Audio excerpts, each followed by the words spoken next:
My day was quite eventful.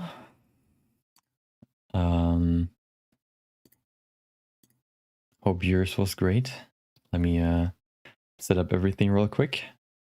Okay, perfect. I think that should work.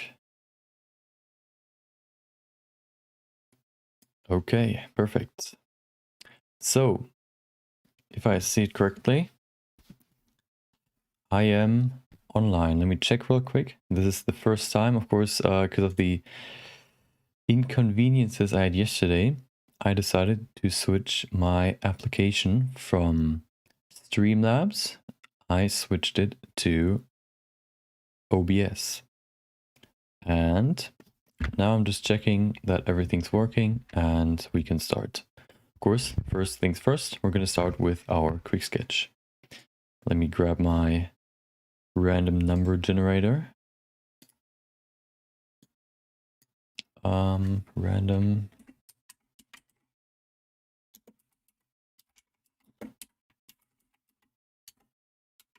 Oh, there you go.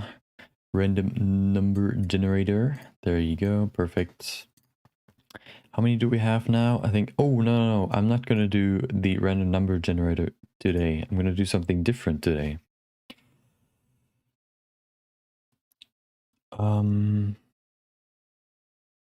Hold on. Let me go to YouTube real quick just to check if I'm online. I mean, it should be because it's telling me I'm online, but you know how it is. Sometimes you get told you're online and sometimes it's not the case. So I'll rather check to see if that's correct.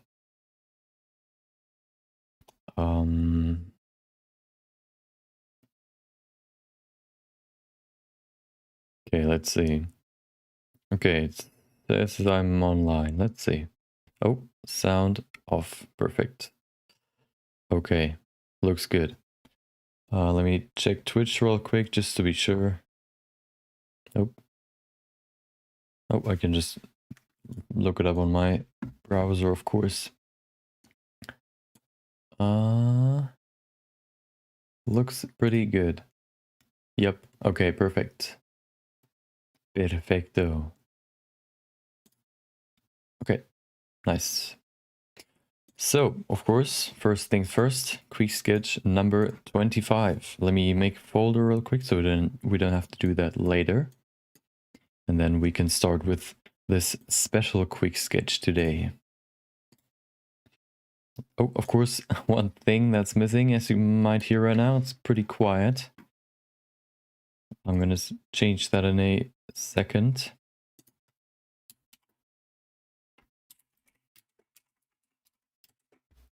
Quick sketch day 25. Perfect. Okay, perfect. Let me open up some music so we actually can hear something. Hold on. There it is. We don't... Oh, we need this. Do we need anything else? We need the countdown. Photoshop. We need that later. And then we go to my music.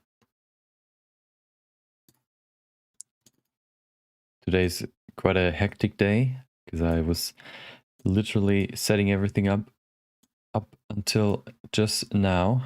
So I wasn't able to pull up some music yet, but I'll be there in just a minute. And hold on, let me open up this bad boy. And then open all those up. Put that in there.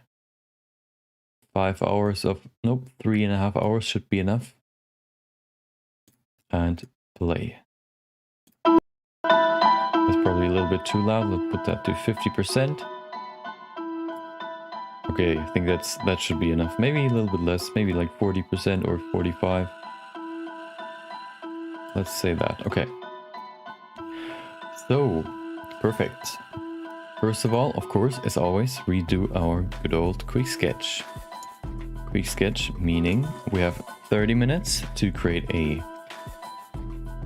quick sketch, which means usually when I do that, or the last few days, or the last like 24 days actually, or even more, I randomly grabbed one of my 3D scanned assets I have in my Astrid library. But today we're gonna do something different. Today we're gonna follow, or like make a, like I saw some TikTok trend which we're gonna participate in, basically, which is called what was it? Oster countdown. Basically, that's German, called Easter countdown, basically. Or you can just make stuff like art or like some performance or something, just celebrating basically just a few days before Easter arrives. We're gonna do something fun with that. Participate. I think that was quite a fun challenge. Usually there are more like this is quite a creative challenge, so why not participate? And yeah, go in here and make a quick sketch about that.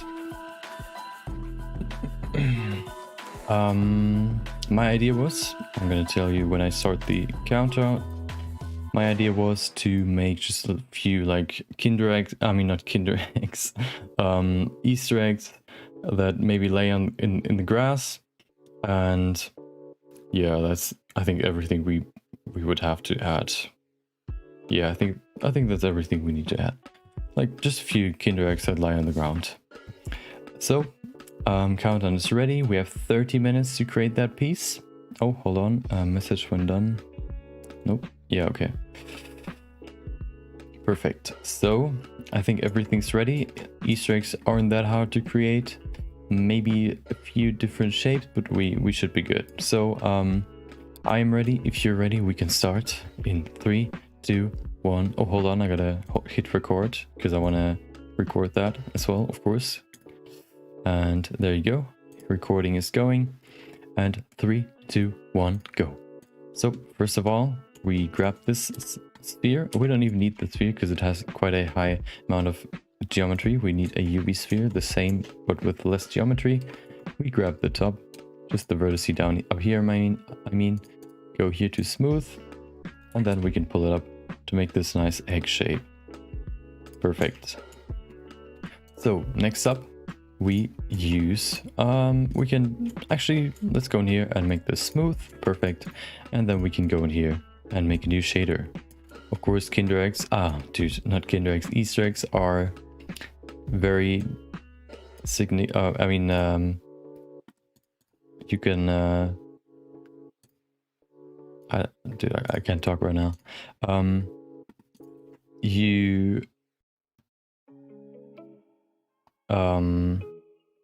They need some sort of shape or like pattern on there, so they're actually like Easter eggs. But before we do that, we're gonna bring in a good old lighting setting just so it's easier for us to see. Go to rendered, and then you can see the good old egg not looking very eggy. We can change that. Let's go in here and go to world, and then we connect this world environment texture, open up this environment texture, and we go to my HDRIs where I have a few pretty good sky textures. I think this one could be pretty good for the general sky.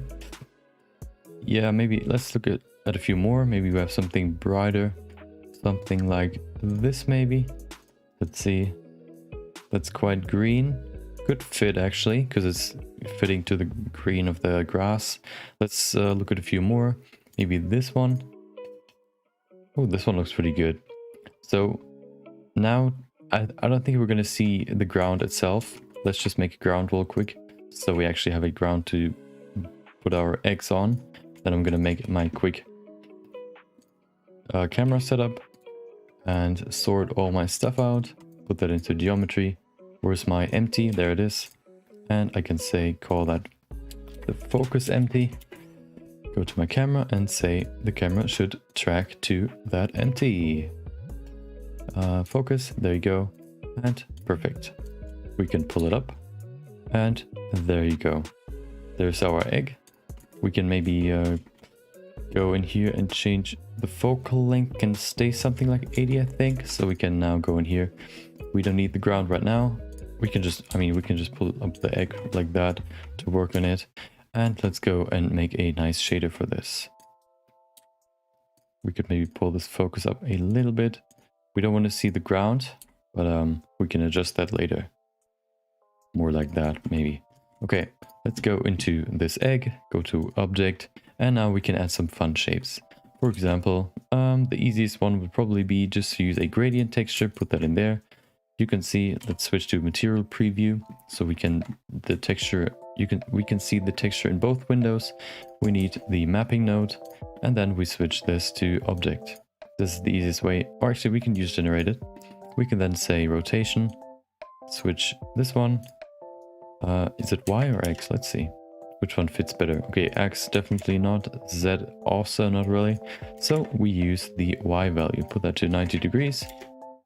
And you can see now we have this nice gradient going from bottom to top or top to bottom, whatever you want. And then we can use this to make some fun stripes. Pretty easy how you make that. We can just go in here and then say converter color ramp. Put that in there, color into factor, and the color into the viewer node. And as you can see, nothing happens because we have to change linear to constant. Now everything's black because if we move this little thing right there, you can see we have this harsh line, and we can use this to create some fun stripes. So if we add a few more, maybe like this, and then a few more, maybe a smaller one like that. Oh, and a bigger one more like this, and then a few smaller ones, just to change up what they look like, what the shape is, or the stripe variety changed up. It's always important to have some variety. A few more, something like this, and one more, maybe like this. Okay, perfect. That's the first pattern. We can then go in here and change the colors. We can make that easier on ourselves. We don't have to change all these. Actually, we have to do that like this. So we go in here. Let's pull it up just a little bit higher so we see the bottom part as well. And then we can say this black should be a nice... let's see, what color should we use? Maybe something like greenish first. Green yellow, more like this. A little bit darker maybe, more like this point. Let's say 0.8. There you go. And then we do this with more colors. Maybe this one can be a nice blue. Put that to 0.8.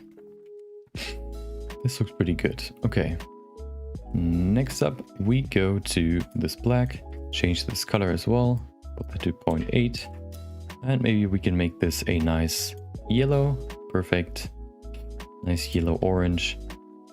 And then we can make this again, maybe something bluish. There you go.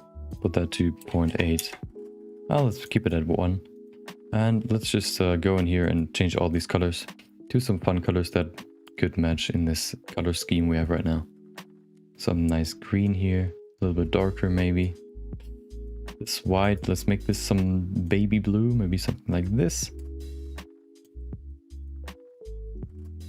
Okay, perfect. This one right there. Let's see, make this one not black, of course. Maybe something. Let's put in some pink as well. Okay. Then we go back to one of the last colors. Maybe well, let's say this, or let's bring back the. Okay, let's now bring back the green color. There you go. And then one more. Let's see what do we have here. Maybe this blue again. And there you go. We have our first very simple, very easy Easter egg. We can then just say duplicate, put that over here, and select this one. Let's call that Easter egg 1. Call this one Easter egg 2, and there you go. Now we can change this up a bit. For example, we can just remove a few of these, maybe like this, this, and this. Oh, hold on, I have to separate these two materials, and the easiest way to do that is just to go in here, call this one pattern 1, and then we click this number, and then we call this one pattern 2. Then we can change this without affecting the first egg. So we remove a few, maybe this pink. This blue can actually stay, this green. And we have a few less colors. We can now play around with these and give us a nice different row of colors. And then we can also add a few more vectors in here. Actually, no, we have to go in here. And then we can say, for example, we use a noise texture, put that factor into the location. And you can see we have something different now. Let's change the scale up a little bit to get it like these nice wavy colors. The detail can be down. Actually, we can keep it a little bit higher. Okay. Then scale doesn't need to change. Or maybe even the rotation. We go through a few of these just to see what fits the best. Maybe the scale. Okay, interesting. Just looking through. Oh, actually, before we do that, we can do it later. Okay. So, okay, let's see. What if you put this into the location? Then we say we use a math node and put that not to add but to multiply. And then we can make this smaller. Like that. Or it's actually at 0 now. We can maybe put it to add. And then we can subtract it basically. And then we could change this up a little bit more to get some nice interesting shapes in here. Maybe put in some more, less detail maybe, roughness. This can be more like paint splatter on it, distortion also. Maybe less roughness. Oh, interesting. Okay, perfect. Maybe we can make the colors a little bit different. Not so similar, maybe just a few, not so many. This one can go, and this one as well. So we get this nice paint splattery egg.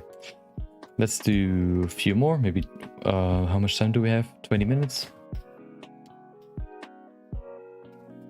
So we'll do maybe 2 more. So we go over here, duplicate this. Material preview, there you go. We select this, duplicate it, put it over here, and work on another material. We change this back. Call this pattern 3. And maybe we don't even use a gradient texture for this one. We go over here and make a new one. Maybe we use a... we can use a Voronoi texture, put that in there. We don't need this. This also. And then we can use the same, we can just delete this and say Voronoi texture, a new mapping node. Put that to object. Perfect. And now we can scale down the randomness. Okay, let's actually keep the randomness. And then we bring back the good old color ramp with a, not linear, but constant setting. We bring up the, oh, hello. We bring up this little white node right there, and you can see we get some nice dots in there. Maybe we change the randomness a little bit, maybe something more like this, and then we can see we have some nice dots in there, and then we can change the colors. We could maybe even go in here and bring in one more and make this a grayish color. And you can see we have a nice dotted egg now. Perfect. Okay. So we change the colors from this one as well. Maybe something nice and pink or purple. Let's say purple. And then we go into the other colors and change them as well. What fits to purple? Maybe something bluish like that. And then this white can be something pinkish red. Oh, hello. This looks pretty fun. Okay, let's pick this. Okay, perfect. Let's do one more. So we duplicate this, put this over here, and go into this shader, make a new shader, pattern number 4. Then we bring in another texture. We can, for example, use let's see what the magic texture looks like. I think that's too crazy. Maybe we can use something like the wave texture, bring that in there. Okay, put that to bands, can stay, maybe rings. Let's use bands.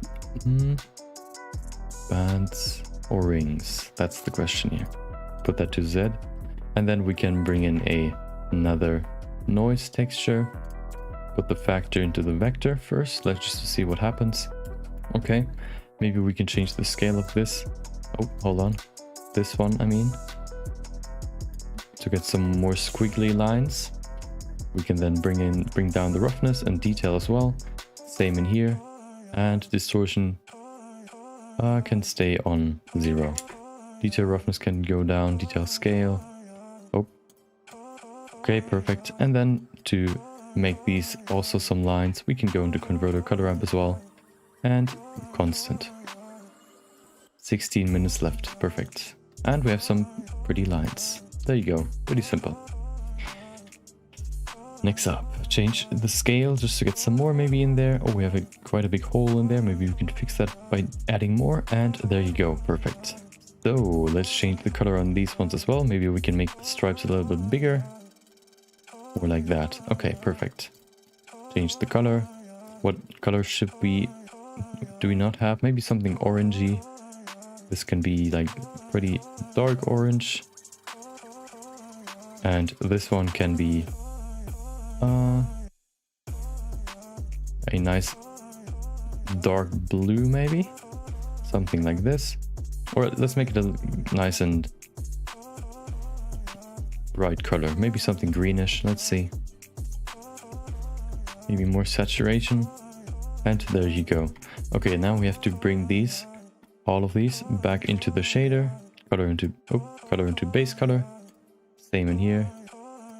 Remove this, connect them back to viewer output, and you can see now they reflect light. And do the same for the last one. Put the color into the base color, put that in there, and there you go.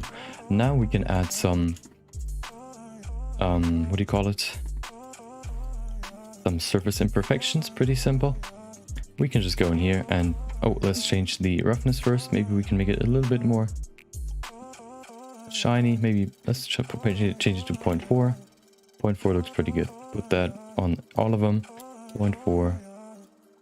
Same here, and for the last one as well. Okay, now we go in here and we make a nice bump map. We can just use the Voronoi again, put that in there just to see what it looks like. Change the scale, really small, really small, like this. Then we use a color ramp, put that in there. Bring this white up, like that. Looks pretty good. And then we bring in a vector bump map and put that into there, and connect this normal into the normal map, this shader into the shader socket, and we can see nothing, of course. Why? That is the question. Okay, wait, let's put that. Okay, hold on, what is going on here? I'm getting normal into normal. Oh, color into height. Now that works. As you can see, we get these interesting bumps. Let's change them up. Maybe change the strength more like to 0.1. And you can see we get some nice surface imperfection. Maybe we can change the scale, make it a little bit smaller, maybe even, and change this up a bit so we get a little bit less. But it's still like, you can see that it's there. We then just go in here and copy these nodes, paste them in all of the others, put them in there. And there we go. Perfect. Let's save that in my quick sketch day 25. And then we can go over to the grass.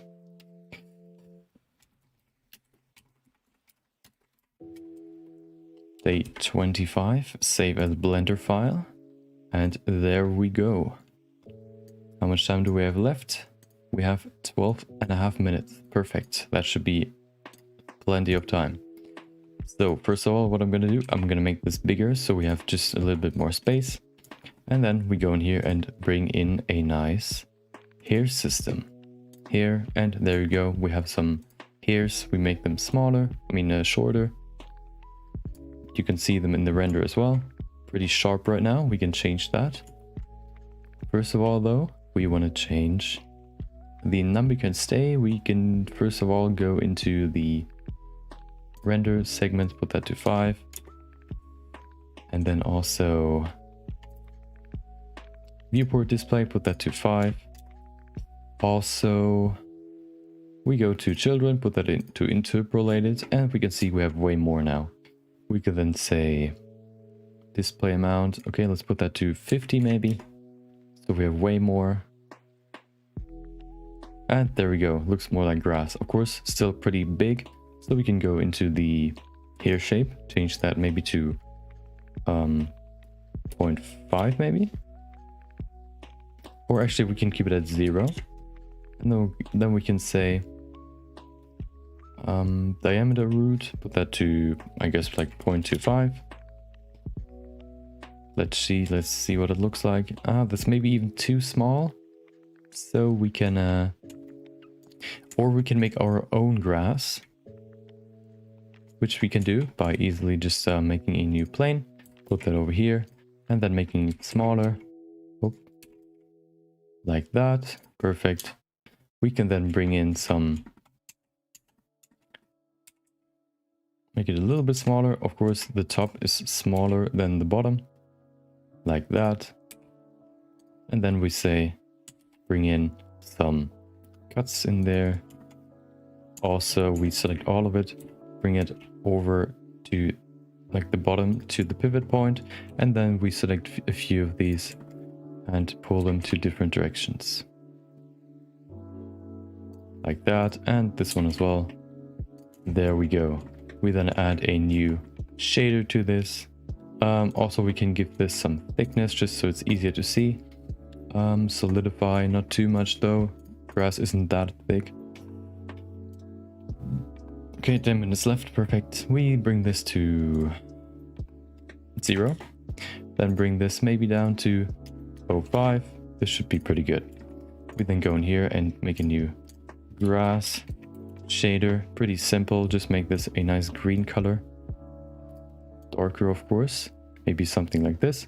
And then we change the roughness. Make this a little bit shinier.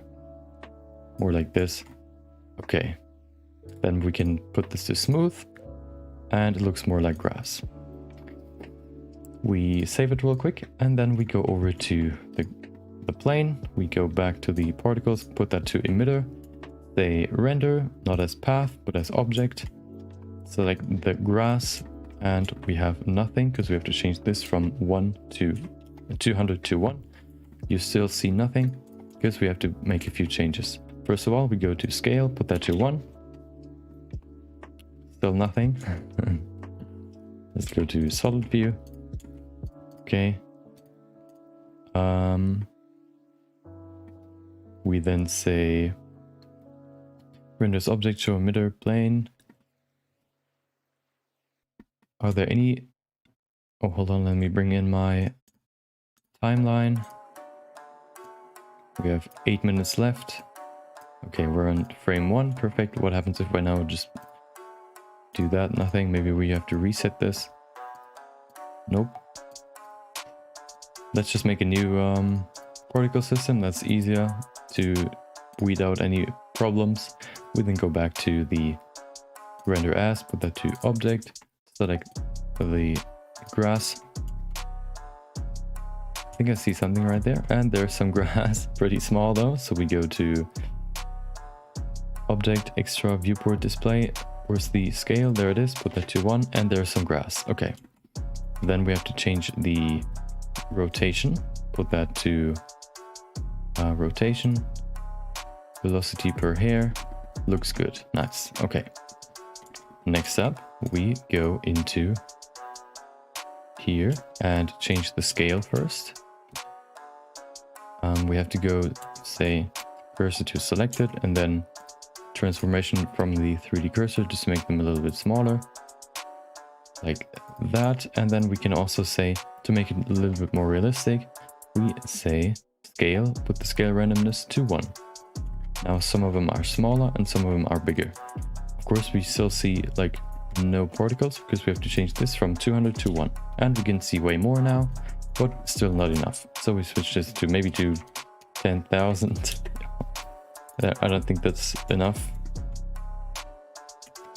We also have to change the rotation. Change that to randomize.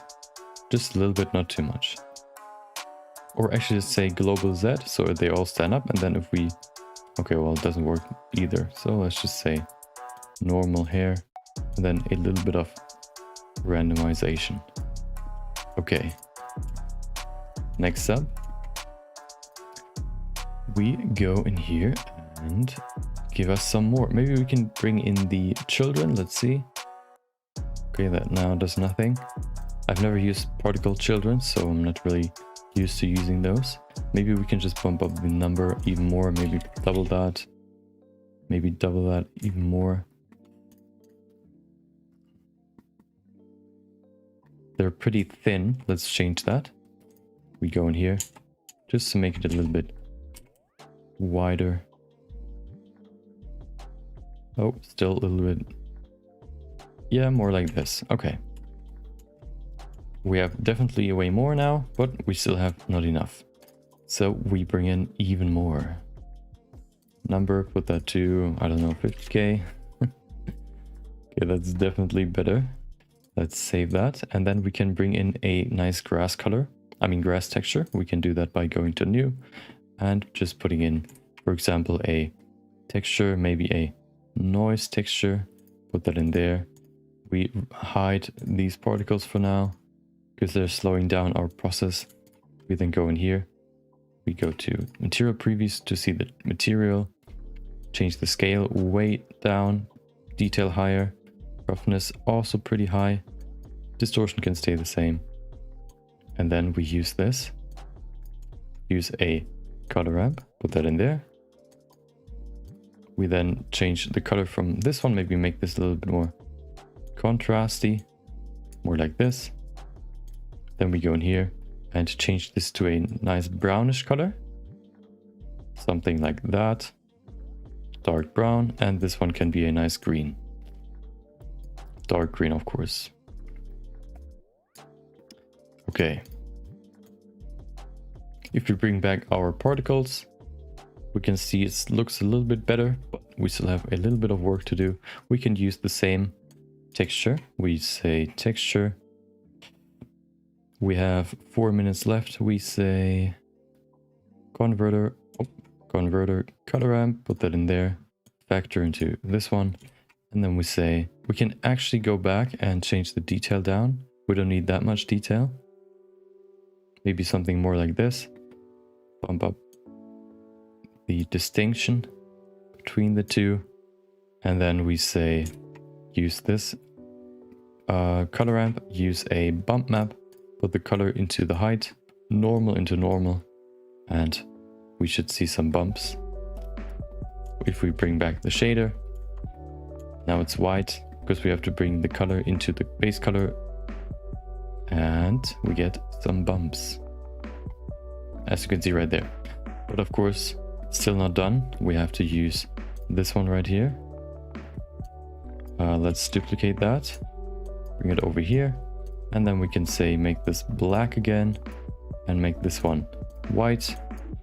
We use the, oh, not green, but white. Bring the color into the roughness and then the factor into the factor. Now we can decide that, for example, this one is not completely rough, but a little bit shiny.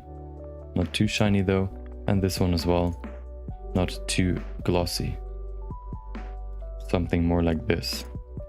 We could maybe change the... Let's see. We could maybe duplicate this and put this factor into this factor.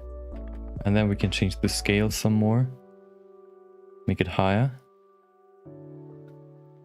So we get some more bumps in there. Maybe change the detail as well. There you go. Okay, now we bring back the grass. And there you go. We have 2 minutes left, so we can position our objects now. First of all, I think what I'm gonna do is concentrate all of these points. Hold on, I'm gonna bring in some vertices because I need some vertices right here. I'm gonna go in here and select, let's go back to solid view, not wireframe. We go in here and select all the vertices that will be visible. Something like this maybe. And then we go in here, say vertex groups, put that in there, assign. We then go into the particles and we say vertex groups, select the density group, and now everything's in there. So it's more concentrated and we have more in the spots we need them. Now we have way more grass now. Perfect. We can go to solid view again and we can position our eggs. Let's remove, actually let's keep them for now, and then we just position our eggs. Maybe make a few of them smaller, medium point, 1 minute left, perfect. This one can be bigger maybe, just a little bit. And now we bring them in here.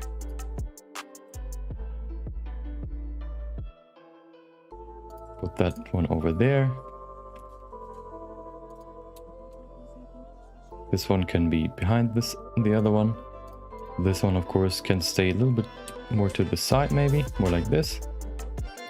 And this bigger one can stand behind all of those. Now we focus our point a little bit better, or the camera rather. Focus, where's my focus? There it is. 16 seconds. Bring this further back.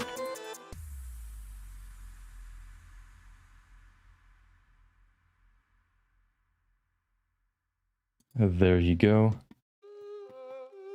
Maybe we can change the focal length real quick, put that to 60 or something. Or maybe 70. And bring the focus down a little bit more. We're done. Just gonna finish this and there you go. What I'm gonna do real quick just to finish this out is go to camera and say depth of field and select the front egg. Just to have a little bit of depth of field in there. We can maybe reduce this even to 2 to have it a little bit less. More. Okay. Put that to save. And now we can go to the post-production. First of all, let's we've saved the whole thing, so we can go to, we can render this real quick with some pretty low settings like that. Go to the image view, render result, and there we go. Then we hit save first just to be sure, and then hit render image. While it's rendering, I can tell you what we're doing today. Today, it's time for the next VJ loop. Well, I tried to do one yesterday. I did one 2 days ago, but of course, the last 2 days, my stream was corrupted or like not working. So I thought I'm gonna do another one. I'm gonna show you the one I did on Tuesday, and then we'll make another one. We'll look at a few references, and then we make our own. Let's go to image. We don't need to save that image. We just use this for our post-production. So we go to the compositor. Oh, there we go. We don't have a compositor. Oh, there it is. Remove those nodes and then bring this here. First things first, we use the good old denoise filter. We bring in the image, normal, diffuse. denoising normal, of course, and denoising albedo to remove all the noise that was in the image. If we remove this denoise filter or mute it, you can see some noise in there. Removing this, and there's no more noise. Okay. Next up, what we'll do is go in here and, for example, bring in a what was it? I don't even know if glare really does something, but we can try. Glare filter, that's usually for adding some glow around a glowing image. You can see it right there, or glowing object. We could put this maybe to fog glow and reduce the, or increase the threshold, maybe to 2, maybe. Let's see. Yeah. Is it really doing anything now? No. Okay, I don't think we need the glare filter. But one thing we can add is a very subtle lens distortion. The more color-oriented post-production we're going to do in Photoshop, so we don't have to worry about this in here. Put this to fit, and then dispersion maybe to 0.05. Not too much, just a little bit on the edges. That's actually a little bit too much, maybe to 0.025. Very, very subtle, not like almost nothing. You can't really, yeah, you can see it a little bit. Okay, perfect. Then we save this project. We're done with Blender. Then we go over to Photoshop. But before we do that, we have to render the high quality version. But actually we don't need like, it's actually looking pretty good. So we don't need more than 32 samples. Oh, hold on. File, save, render image. So one thing I would do to improve this image would be I would put in subsurface scattering to the grass. I would also change the ground texture, maybe use a real texture, like a seamless photo texture, just to make it look more realistic. And then I would probably change the shape of the grass blades as well. As you can see right here at the bottom, there isn't that much grass, and I think that's because of the selection we made for the vertices that will have grass on them. But as you can see right, oh, actually, hold on. As you can see down here, we can see some nice imperfections in there, which just makes it look a little bit more like an egg. Of course, to probably like make it really completely or realistic, we would probably have to add multiple layers. So for example, this purple layer has like more thickness to it than the pink layer, but that's just way too much in 30 minutes. So we won't worry about that. We go to image, save as, and save this as an PNG. So we can use this in Photoshop. Quick sketch day 25. Save this as an image and save.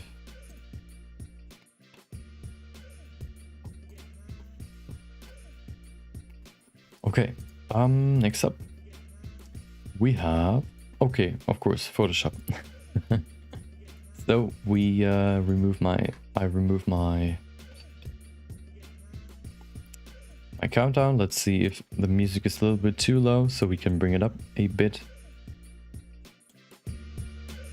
There we go. Perfect. Okay.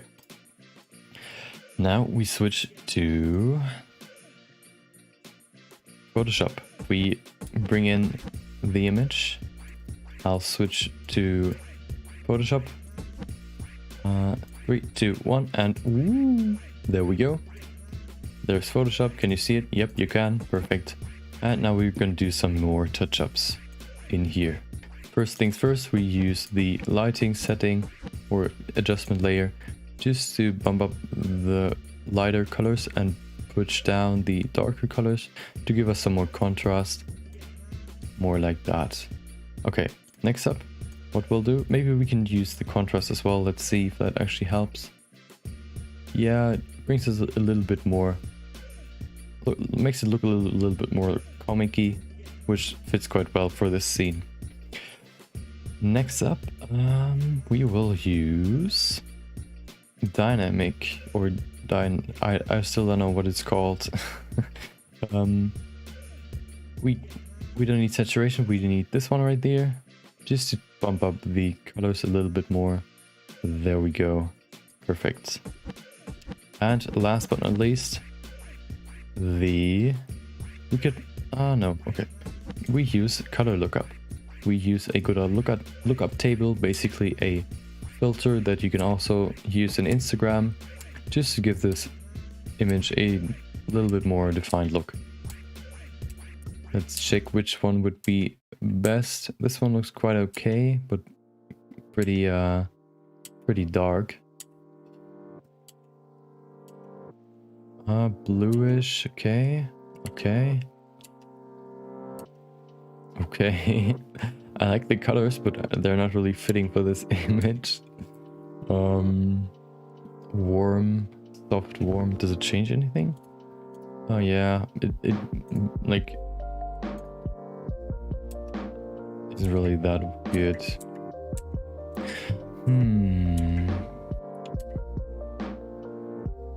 This one maybe? I don't think that really helps. It makes it look more cold rather than inviting and warm. This one is quite dark. This one's a little bit like the darks are brightened, which removes some contrast. This one maybe. And then we could maybe just go in here. Maybe if we use a different mix mode, we can get a nice result in here.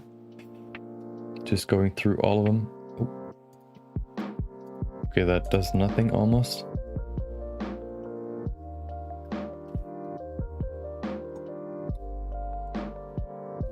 Let's see.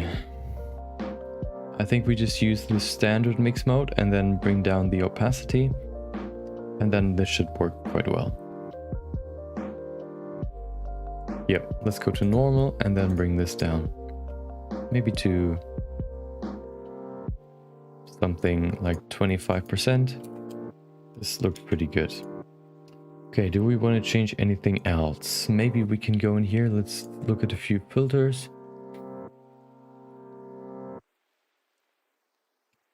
What about we go in here and then make a nice flat color? What is clouds? Okay. I don't think clouds are gonna really work with this. They just look kind of weird.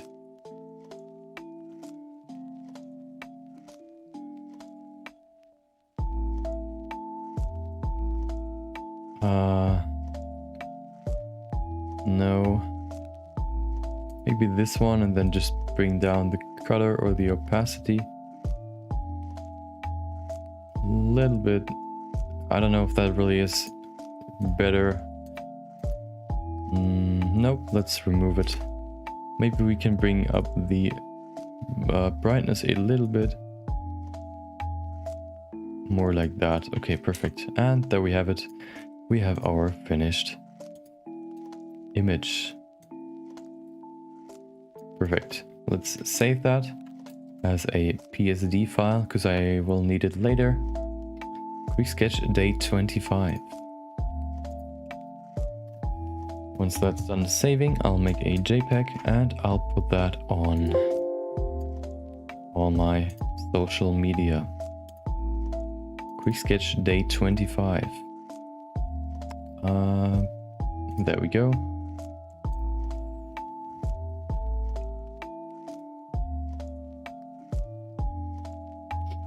And now we're done with this. We can switch back to Blender. So let's do that real quick. And there we go. And now comes the short, boring, a few minutes where I upload my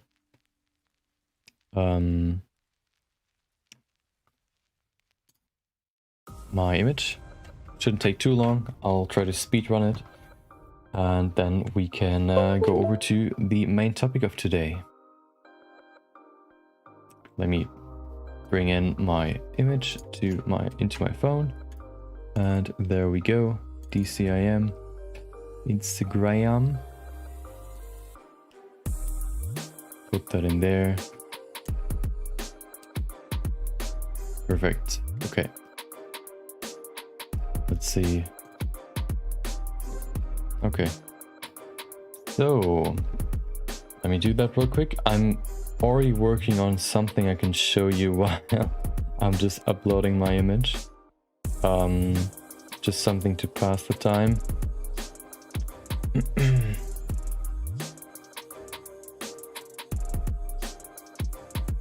Because just looking at my phone isn't really exciting, so I'll try to like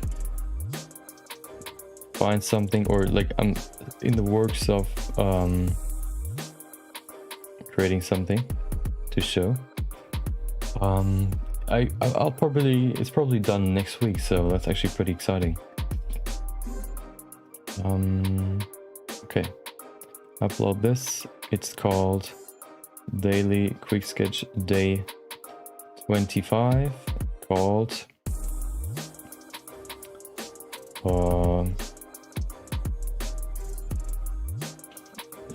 what do we call it? Colorful hatchlings. Okay, colorful hatchlings. We then bring in some hashtags. There we go. And that's it. Put it in there. And perfect.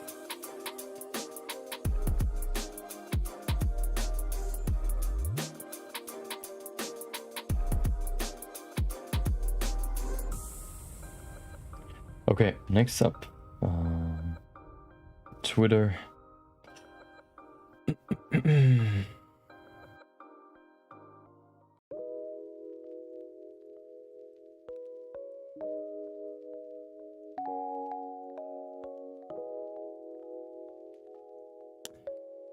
Okay, let's go. There we go. Call it daily, of course. Daily Quick Sketch Day 25. Called Colorful Hatchlings. And perfect.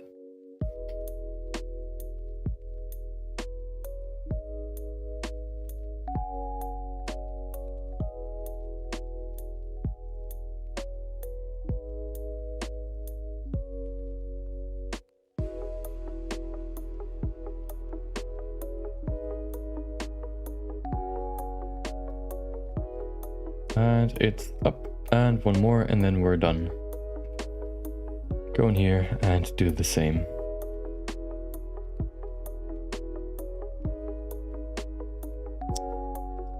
Good old post, image post, there we go.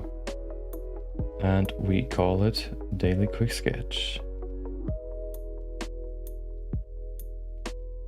Number 25.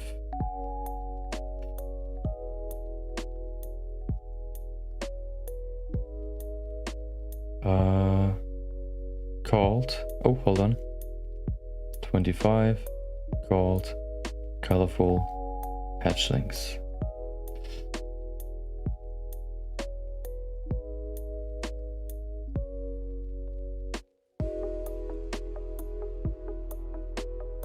Okay, perfect.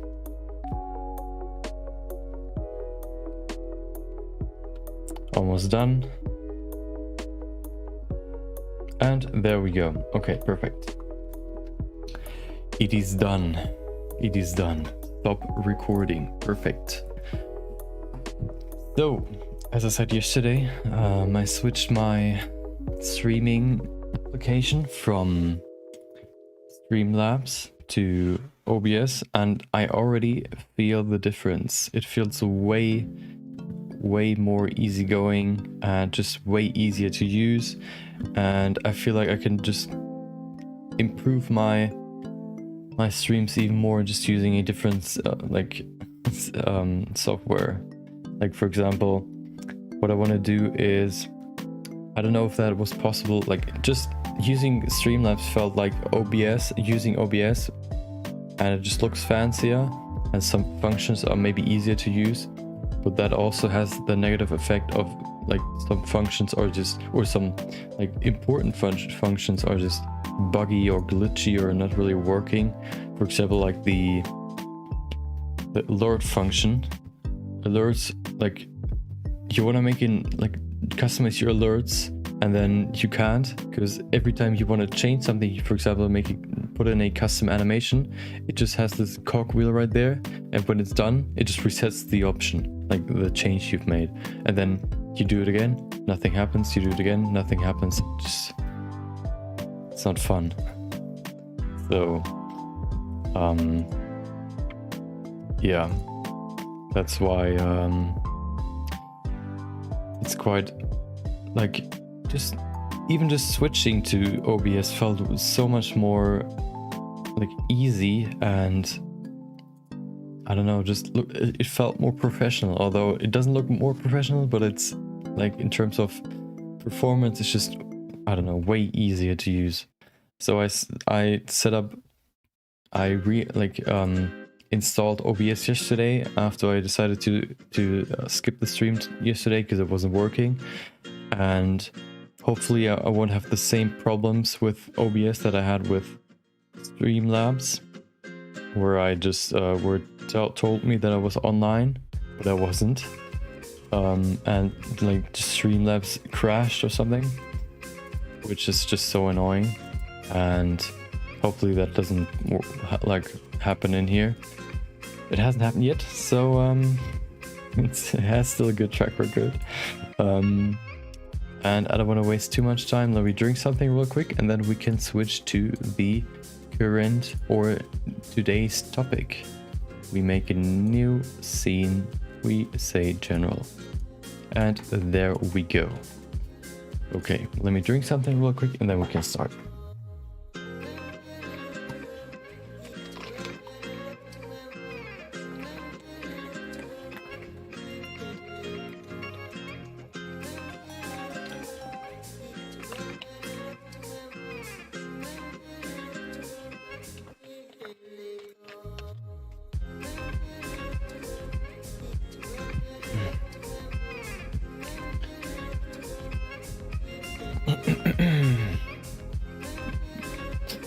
Okay. So maybe, as you can see, if you've seen the previous streams, my camera isn't set up yet, so it looks a little bit different. Also, the stream looks a little bit different, but it shouldn't look too different. So yeah, and just in general stuff like in Streamlabs, I just chose Streamlabs in the beginning because there you can like buy premium Streamlabs to stream to multiple platforms at once just by pressing live and then like putting in all your details for every platform. But it's way easier just to do that the way I do it now, and it isn't even like it's free now, so it's just so much easier now. For example, like now I don't use Streamlabs to multi-stream, I just use Restream, which is free and lets you stream to multiple platforms.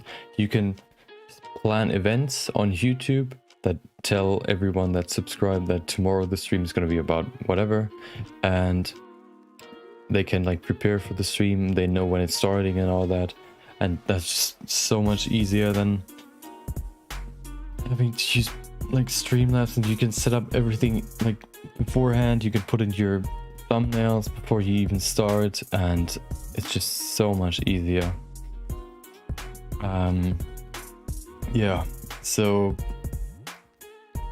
and also there's one function I really was interested in, which was the having different transitions for different scenes.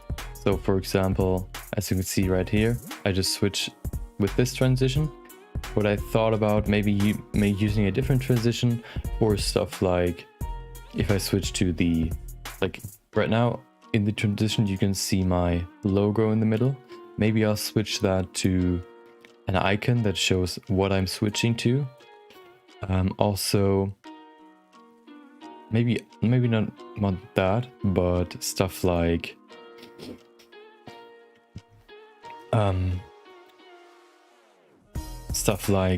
custom transitions for different scenes, or also it's just more compact, the whole interface. It's more like it's easier to set up because you can just pull out a window and put it somewhere else. Yesterday I was like thinking about, okay, how can I put my chat window to the other side of my screen? I couldn't figure it out and all that. So OBS is just even just in the first day so much easier and such a better experience. And there are also just way more tutorials for OBS, and also the microphone setup is way easier and way better. So I'm glad I had those problems yesterday and the day before to now end up in a better software, and without having to pay monthly. Even saving some money. So yep. So what we're gonna do today is we're gonna make another VJ loop. As you can see in the title, we have around 3 hours, and then we have our finished loop. Maybe not 3, maybe like 2.5. I'll try to finish it in 2.5 hours, and then we can yeah, we should have a finished VJ loop. I had a few ideas what we could do for that, and yeah, we'll look at a few reference videos. I mean, let me pull some up real quick so I can show them when I'm recording, and also just to look at them in general. One of the most prolific or most known artists probably for VJ loops is Beeple, Mike Winkelmann. He has made quite a few VJ loops. There's also another site that has quite a lot of them. Royalty-free stock VJ loops. We're gonna look at that, and then we can make our own. So I think we're almost done, almost ready. So let me see if everything's set up properly, and then we can start. It's quite warm in my in my room right now, so I'm sweaty. I like sweating a little bit, but I'll get through. Hold on, checking if my headset is set up properly. Okay.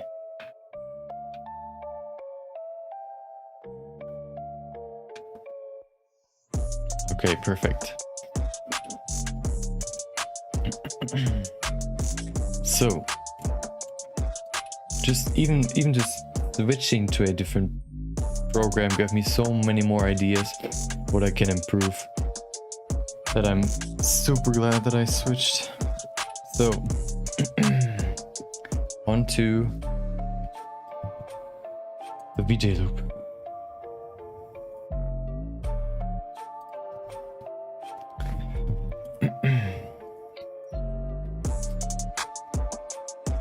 Just checking everything is ready.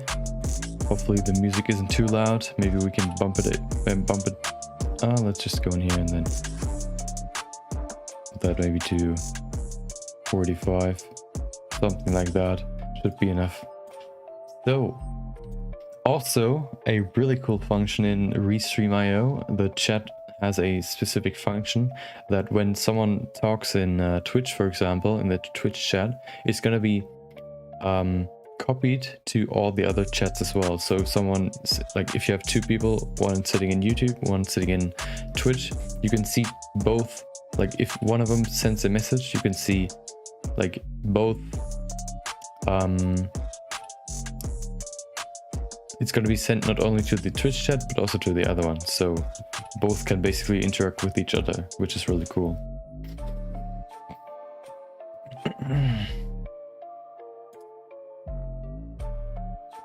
Okay.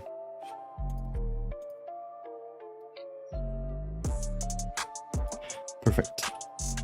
The only thing I haven't really figured out yet is how I can synchronize my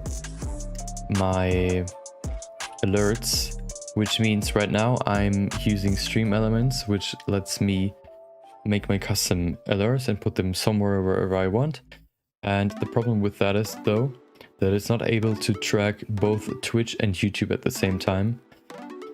So it might be possible to add alerts for when somebody subscribes on YouTube, but you cannot see it, or there's no alert, because right now I'm just tracking Twitch. I don't know if you can change that somehow, or if you can, like, maybe Restream.io has some sort of function for that. I might have to check that out at some point. Okay, I think ready. I'm quite excited to make a new VJ loop. I'm gonna look at the old one as well. Let me pull it up real quick, and then we can start.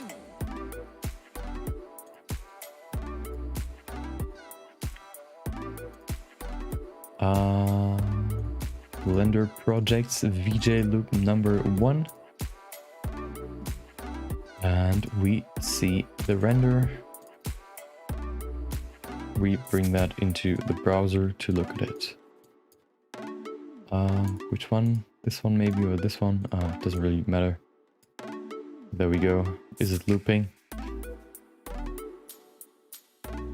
It's not. But we can just play it. Okay, perfect. Can you loop it actually? Oh, you can. Nice. Now it should loop. You can't see what I'm doing. I'm just checking if it's looping now. Okay, it's actually looping. Perfect. Okay. So everything's ready. I have my VJ loop ready. I mean my VJ loops to look at, and yeah, we're ready.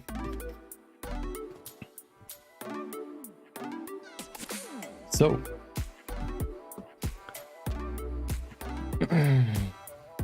just getting ready, getting quite sweaty in here. Still, like I open my window, just clear out the air, make it a little bit colder, but I think I just have to acclimate to the temperatures. Okay, perfect. So I think we're ready. We can start. And okay, perfect.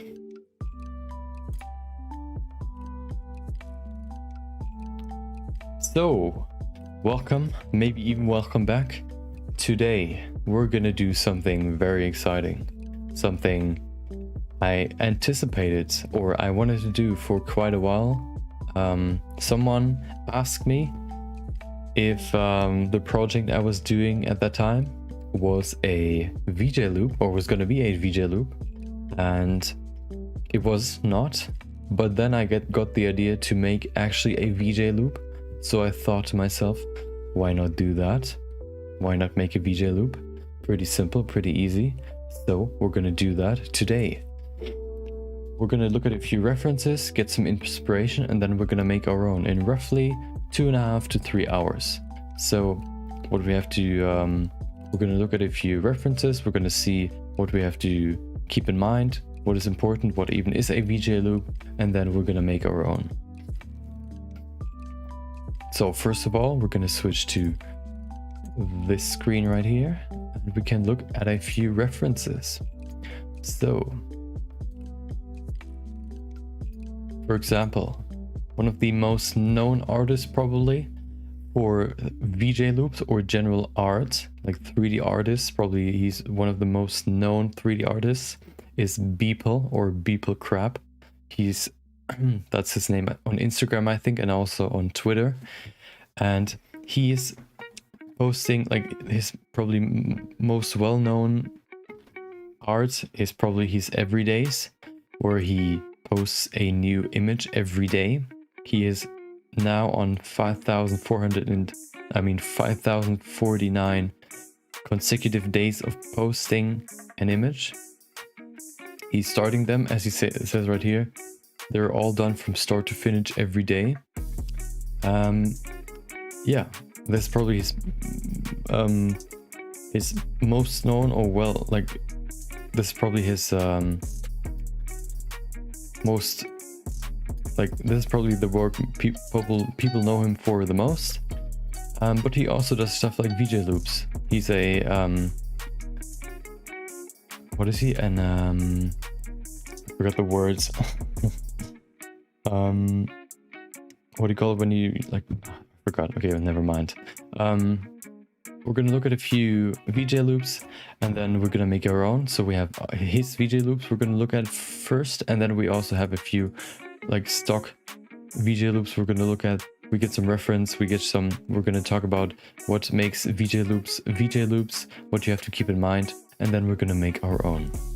So first of all, let's look at a few from Beeple. I think the most impressive, or maybe like one of the most one of the ones that's probably the easiest to explain what a VJ loop actually is probably this one right here.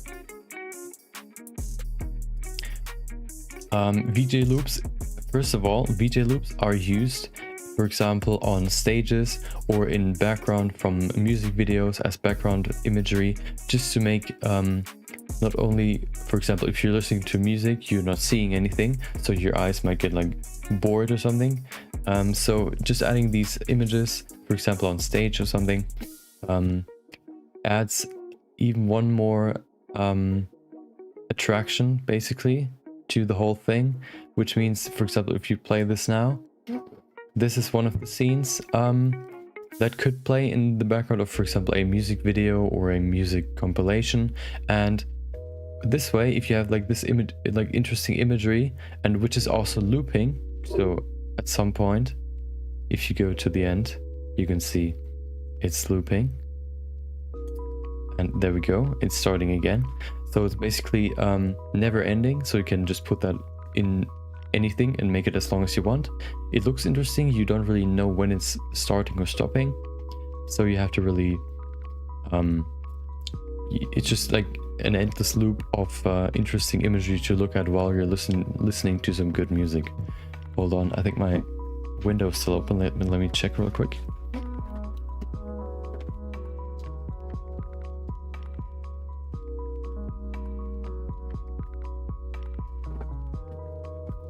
Okay, it's not actually not open. Heard a dog. I thought it's like the window's open, and he heard me. There's another one, another loop.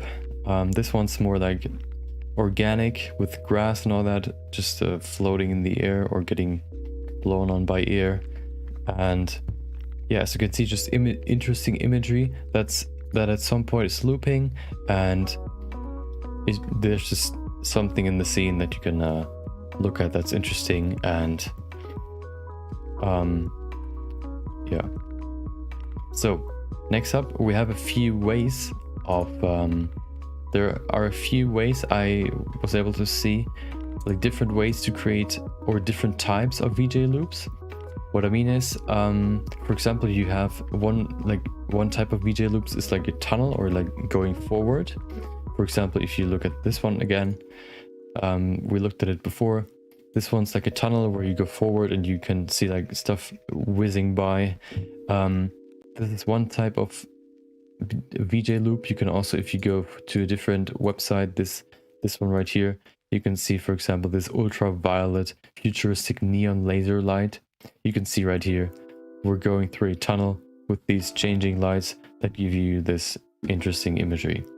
If we then go, for example, another type is stuff like this, where something like builds itself up, and then the camera pans to a different location, for example, right here, you can see something builds itself up. And then once that's done, the camera pans, this goes off screen, and then the same stuff builds itself up just a little bit further. So you have this infinite loop of stuff that's like getting created and like getting off screen. Sometimes it's just getting created and then also getting broken down again, and sometimes it's more of a like a camera pan. Then you can also have like static VJ loops, stuff like this, for example. Now I noticed that some of them don't necessarily loop. For example, if you use he used for some of those physics simulations, for example Liquid or something, that is really hard to actually loop. So some of them aren't looping, but I think this one is actually looping. For example, if we go back to the, for example, this Liquid simulation he did, this one, for example, this one actually is not looping, but you can see just also interesting imagery. Looks actually like a stage that could be like a background on a stage after like it, or while a DJ is playing his music. So we're just looking at like glowing lights or flickering or like high contrast, a lot going on, and just yeah, stuff like that. You can also not only see some pretty crazy high octane animations, but you can also see something more calm. This one, for example, right here, this is more calm, more slow. Of course, you can see all these reflections changing pretty rapidly, but in general, the image is a little bit more calm and a little bit more chill. If you go back to the stock footage, you can see stuff like this one, for example. I think those ones are, for example, as you can see right here, like dancers, hologram dancers that are performing. This you can, for example, put in the background. Sometimes you don't even use screens to display that. You use stuff like projectors to put that on a wall or a different object to project this video on there. And yeah, that's basically a VJ loop. Stuff to keep in mind, or what I want to implement, is that it's looping. Then also last time I'm going to show you the one I did as practice. Basically this one is the one I did as practice. I'll show you what it looks like.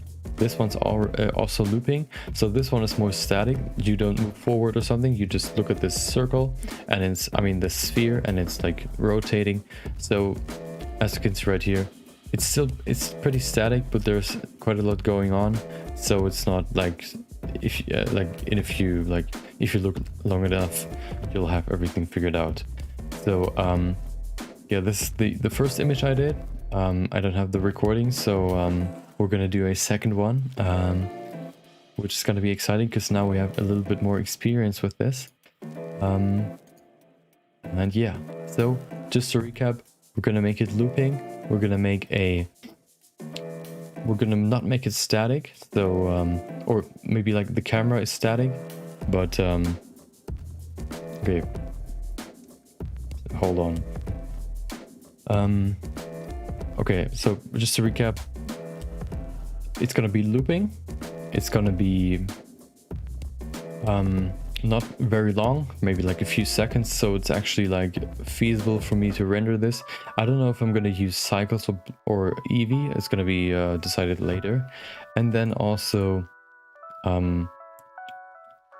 the theme, I don't really know yet, but we'll see when we get there. Okay, so of course, to actually go over, we can now go over to Blender and start our VJ loop. We have roughly 2.5 to 3 hours to finish it, and then I'll show you the finished render, and then it's done. So let's go over to Blender and let's start. So I had a few ideas what I wanted to do. And I think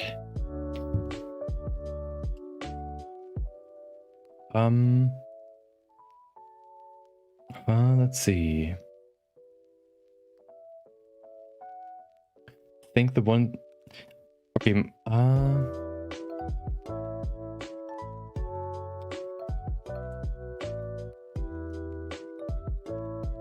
oh, okay, I have an idea what we can do. So, first of all, to start, is we're just gonna remove everything. What I'm gonna do is something pretty static, but also pretty like what I'm gonna do is basically like a hole with like waves on the sides. Like I'm trying to combine hard surface with organic stuff. I'm going to show you what I mean when we get there. And also what I'm going to do is every 30 minutes roughly, I'm going to recap what I did, just to because I'm not going to show you the whole process. I'm going to just recap every 30 minutes what I did to actually keep you on track and tell you what my next plan is.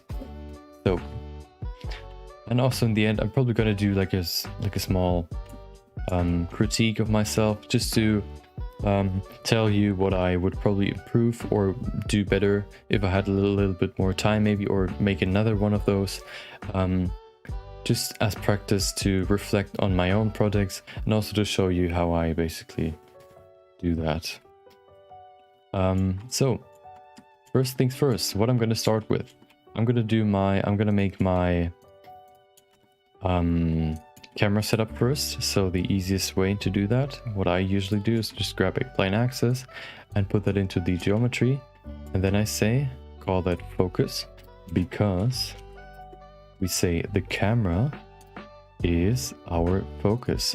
So to focus the camera on this empty, we go to constraints, damped track, select this empty, -Z, and there we go. Now the camera focuses on this empty. Perfect.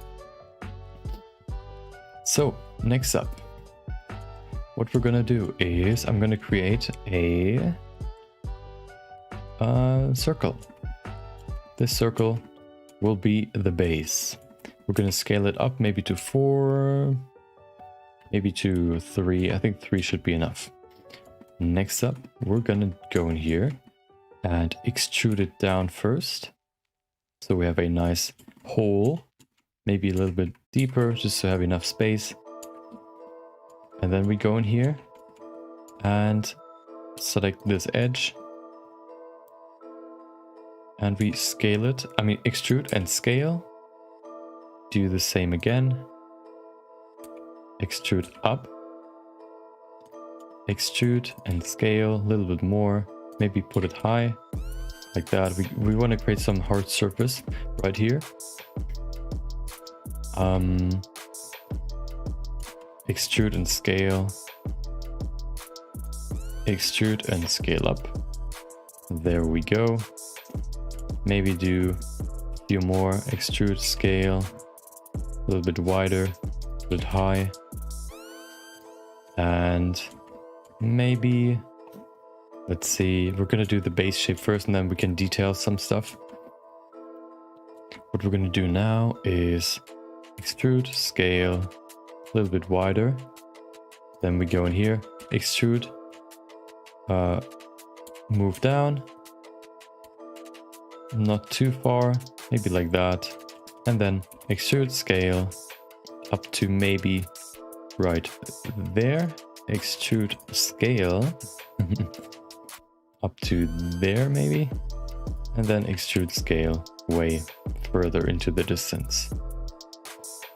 We can actually make this, we can keep it how it is now. Okay, so first of all, what I'm gonna do is select this edge and this one, or actually like these faces. Go to vertex groups, make a new one, call that waves. Okay, assign these vertices, and we're gonna use them later. First of all, I'm gonna position my camera. Where's my camera? It's right there. What I'm gonna do first is go in here and say, select these faces, this edge ring, I mean face ring, and say cursor to selected. Now we can say object set origin to 3D cursor. Now the pivot point is at the top. We can then bring this down to the 0 point on the z-axis, and this looks better. We can then bring this one here, this what do you call it, camera, of course. How could I forget? We can now move this somewhere else where we want the camera to be. We move it over here somewhere, maybe something like this. Rotate it a little bit, not too much. It should look quite dynamic. So I'm gonna make it look like this. Maybe no, let's go to this direction. We then zoom out some more so we can see the whole thing, maybe even more than that. Let's go in here and say viewport display, fastpower 2, put that to 1 so we only see what the camera sees. This is then easier to actually make the layout correct. Something like that. We can then also say go in here and change the focal length maybe to 50 so we'd see some more, make it look more like, make it look deeper, make sure that we're not seeing this edge right there. What we could do though is just go in here and pull this up a little bit just so we have some room to play with, not too far though. What I'm gonna do is I'm gonna pull this lower just so this circle is more in the middle. There we go. Okay, first of all I'm gonna save this because this I don't want to lose this. That happened yesterday, I think, where I worked on something and then just out of nowhere Blender just broke down. So we save that in my good old VJ Loop folder called VJ Loop 2. Save it, and there we go. Hold on, whoa, I saw another one right there.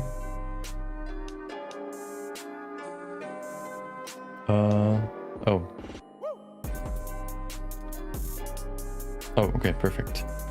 So, next up, what I'm gonna do first is go into rendered, just to see the general outlay, layout, outlay, and then I'm gonna create a light.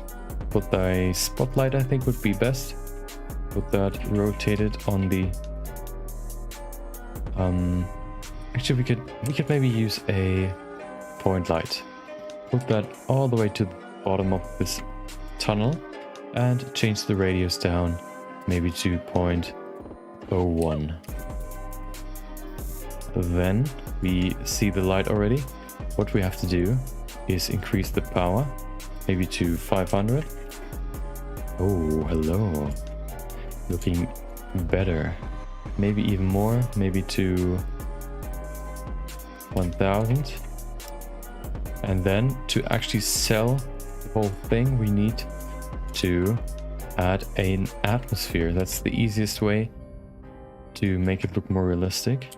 To do that, we go and make a new cube, scale it up so it fits the whole thing, pull it up as well, and there we go. We can make this, because it's basically just air, to see through the block or the cube. We go to viewport display, change the display to bounds, and now we can go into this cube and change the shader, and we remove this principled BSDF and exchange it with a principled volume. Put the volume knob right there into the volume socket and change the density maybe to 0.1, maybe even less, maybe 0.01. Okay, now you can't see much. That is because we have to increase the strength of this light even more. What happens if we put that to 5000?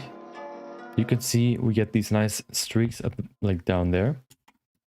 What if we increase this even more, maybe to 8K? Okay, then we bring this further down, and as you can see, the streaks go closer together. So if you put this even higher, maybe double that. Okay, that's getting pretty high, but it's still pretty small. I guess double it again. Okay, it's getting better.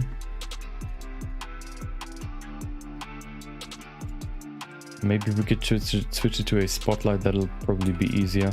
Put that to 180 degrees and pull it back up again. Then we change the spot shape, make it smaller. Okay. And then also the blend can be pretty harsh. And we change the power. Oh, why is it so low now? Why is it so low?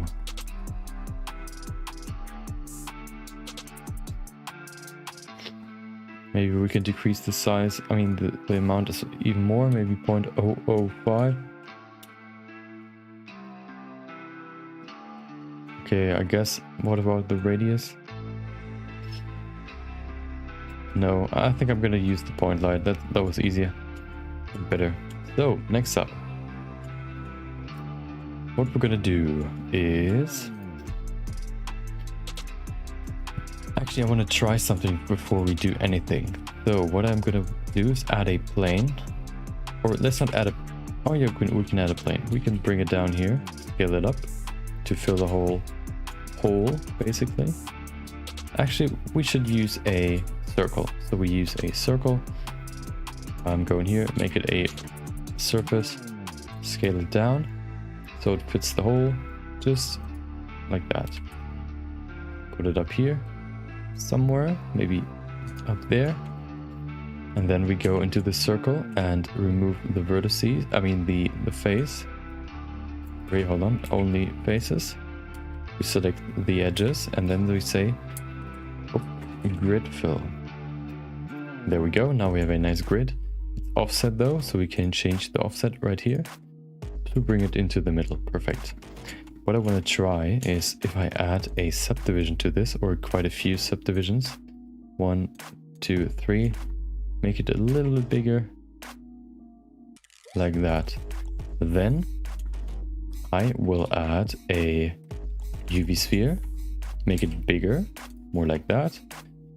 And I will make it smooth. Put it below this. Maybe like right there. And then we can actually, before we do that, we put it a little bit higher, maybe to there. And then we say shrink wrap. We select the target, which is this sphere. And we say, I'll have to play around with this a little bit. I think it was above surface. Project right there. Now, if we pull this higher, it should... It looks kind of weird. What if we put another subdivision? Let's make this a 2 subdivision, make another subdivision down there. Now we select this. Okay. What if we make this wire for now? Wire, this is more like drawing stuff out now. Looks not right for me. Maybe we could fix this. What I want to do basically is like a membrane that's going to be stretched by this ball that tries to go through the membrane. I think I can use shrink wrap for that. Let me see if I can fix this. Project above surface. Outside. Nope. Outside surface. On surface. Nope. Inside. Nope. I guess it's above surface. Maybe not project nearest vertex. Oh no. Nope. I guess project negative. Nope. Positive. Nope. Face cull.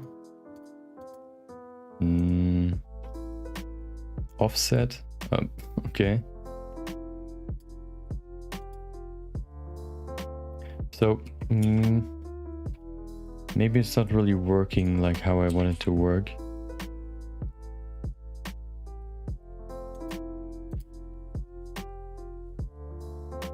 I might probably have to look into a... we can try something different. What we could try is if we put it down here and remove the shrink wrap and also subdivision, make this just higher, maybe 4. And then we go into this ball and animate this real quick just to see if it works. We go to the timeline actually. We put the, we say location, Z location, insert single keyframe, put that to 100 maybe, and say, put it higher, maybe up here, and insert single keyframe. Now we can see the ball is moving. Perfect. Now we can look for ways to get this membrane actually stretching. I have one more way that it could work, which is by using cloth. Using cloth and then saying rubber. Nothing should happen now. Okay, it falls down, of course, because we have to change the pinpoints. We have to add some.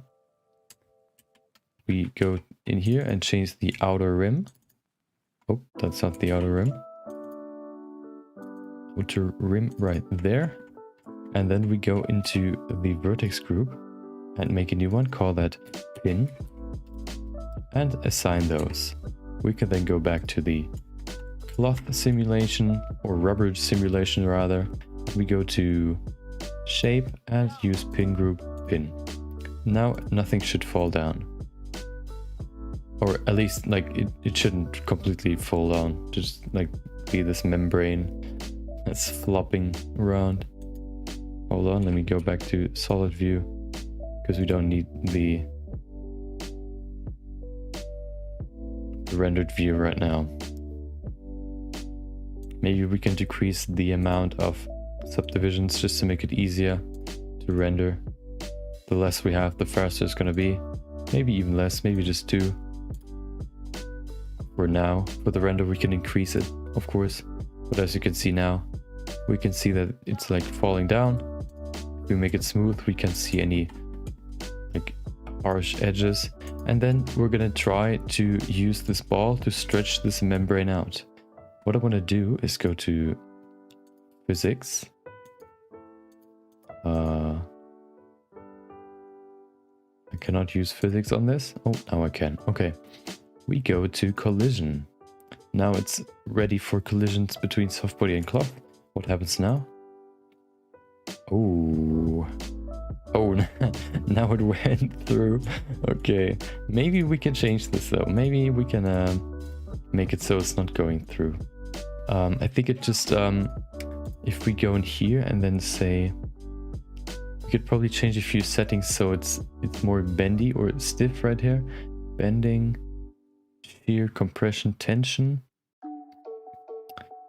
Maybe if we change what is shearing again, I think this sideways movement. Compression, we don't need compression. Bending. How much? Let's just change the settings one by one and then see if anything works. So the tension, put that to, I guess, 1 for now. That's the resistance to tension. Oh, okay, works better, works better. We don't have to move it so far. Let's do that again. Maybe just to, okay, maybe we can work on this. What else do we have? The one problem I have is that now the vertices all, like when the ball pushes through, the vertices go all to the side, and then like it can only determine where the cloth is by looking at the vertices. Welcome for the follow, Necrophied Chicken. Hope you enjoy the stream. Oh yeah, Blender. Maybe you've seen the title. I'm gonna make a VJ loop today. I'm gonna finish the whole thing today. I made one already, if you want to see it. This one. Oh, I have to switch the scene. Let me switch that real quick. And there we go. This was so 2 days ago I tried to make a stream, but my streaming software like broke and I wasn't actually streaming, but I finished the whole thing. So this was the VJ loop I did 2 days ago. Let's look at it real quick. So it's quite flashy. This in the middle looked kind of weird, but yeah, that's the one I did 2 days ago. It's I think 2 seconds long. Today I'm gonna make a second one, which is gonna be a combination of hard surface and cloth. So what I'm trying right now is I want to get this ball, like you see this circle in the middle. This is basically like a membrane. So when this ball that you can see right there goes through, it should like pull it like with it and act like the membrane tries to hold it back, and then the ball goes back in. That's what I'm trying to figure out right now. So I'm playing around with these physics settings. Are you also working with Blender? Or is it more like, are you interested in it, or why are you excited to see someone use Blender? Oh, nice. Yeah, so I've also been using Blender for now 2 years. I've started in February, and yeah, now yeah, in Blender, like, there's always something new you can learn. Every project like teaches you something new, which is for me right now these cloth settings. So the problem right now that I have is that it's either that I have not enough vertices, so the vertices can hold the cloth over the circle, I mean the sphere. Let's see if we just increase the subdivisions, maybe that helps. Maybe to 4. It'll be quite slow, but maybe that's enough. Maybe we have to increase the tension again. Let's see. Okay, so we'll definitely have more vertices now, so we should, maybe it holds, maybe not. The first time I did it, it like went through the sphere, I guess because there was too much tension. Looking good so far. No like jagged edges or anything. The ball is just animated. Oh, you can see some. Oh, there it is. Oh no.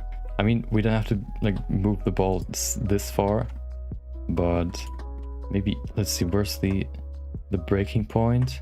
Somewhere in there. Maybe we can just bring it to something like that, and then we'd say the ball goes just to there. Make a new keyframe right there. Insert single keyframe and remove this one. And then we say we have the same amount. Maybe put that to 100, so we have an even amount.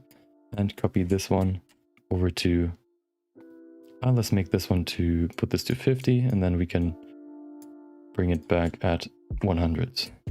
There we go. Let's see if that looks good. I guess if I just add a little bit more vertices, it should work with the tension. So it's not like going through and we have enough vertices to keep the shape. Yeah, I'm trying to figure out. So I don't want to spend too much time on. Okay, that looks pretty good. Maybe then if we change the keyframes to Bezier, it doesn't look like too robotic. So it actually looks like it's stretching. So it stops and then goes back down. We could maybe change the graph. Let's do that real quick. Oh, hold on, not this graph. We go to the graph editor. Then we can change this graph a little bit, maybe. Oh, we have to change this side as well. Make this a Bezier curve. Right there. So we can get this nice curve in there. Let's see. Maybe we can increase the tension a little bit so it resists, the vertices resist stretching out so much. I actually recreated one of my 2-year-old projects, I think last week. It was like a small room, and there's going to be a video, I guess, next week. Was quite interesting what I learned over the last 2 years. It's interesting, like at some point you don't really like learn main tasks, but you learn more, or main new techniques. You more learn to go more in depth with stuff. For example, using like bump maps and textures to make stuff look more realistic with micro displacement and all that. so you don't necessarily see it that well.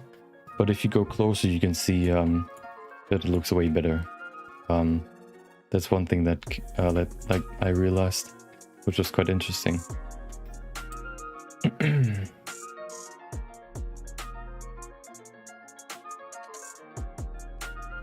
Yeah, let's see. Oh, here, damping. Let's change that. Maybe outer, inner. Let's put the inner higher. Maybe to 3. Let's see if that works. I think the problem is more that the vertices go too far apart from this this membrane. Yeah, my macro displacement can take quite a while. So my new technique now is like in every scene I basically do now, I add a cube that you can see in here as well for atmosphere, like just an like a cube with principled volume in there as a shader, so we can get this nice lighting that's going through this hole through the membrane. Then if we remove the membrane, you can see it right there. Yeah, volumetric lighting basically. And then what I also add to the scene is particles, and I attach a certain particle to the scene. So you can have like air particles, like bigger air particles actually flying through the air, which will just add a little bit like a small touch to it, which looks even better then. Yeah, and that tanks so much, which is quite annoying, but it just looks so much better. Okay, so this looks pretty good now.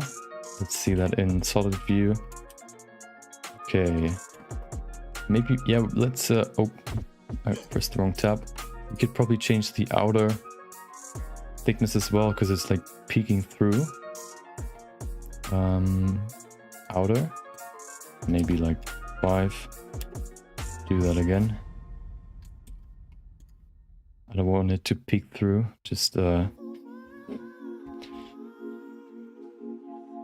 yeah, that's the problem. Like if you want to go for realism, you have to have a beefy computer or like separate your scene into different layers, which can be quite annoying if you have a lot of objects in the scene. Okay, this looks pretty good. Let's see. Okay. Let's put that to flat. Yeah, as you can see right there, we have quite a few only up there. I don't know if you can change that. Let's see if we can play around with these settings a little bit more. Maybe put that to 5. Hopefully it's not like going through the sphere now.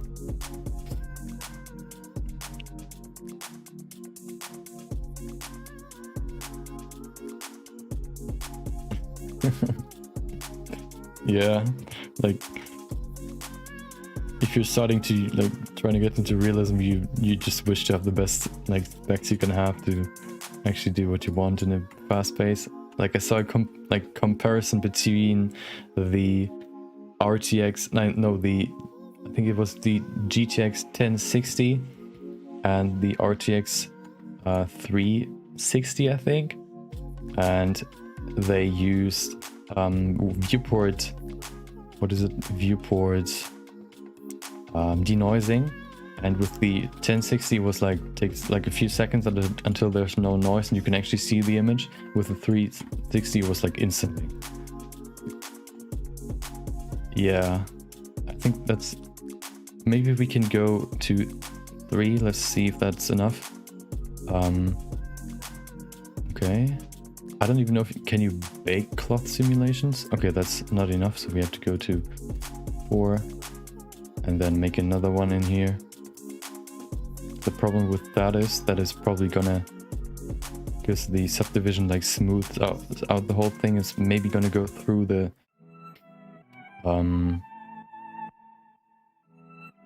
through the ball. Let's see. 1 FPS versus like 1 FPS. Quite. Oh, I think one thing I should change is the subdivision of the ball, because now it's like a little bit edgy, or like not as smooth. So if we go to the add a subdivision in here, hopefully that doesn't destroy everything now. because it's so much to render or calculate. Let's see. What are you working on right now? Something like, what do you focus on more, like ArcViz or animations or character design? Yeah, he's quite used to that kind of stuff, so he's been through a lot. Yeah, but I think that should be enough. Yeah, that looks pretty good. Okay.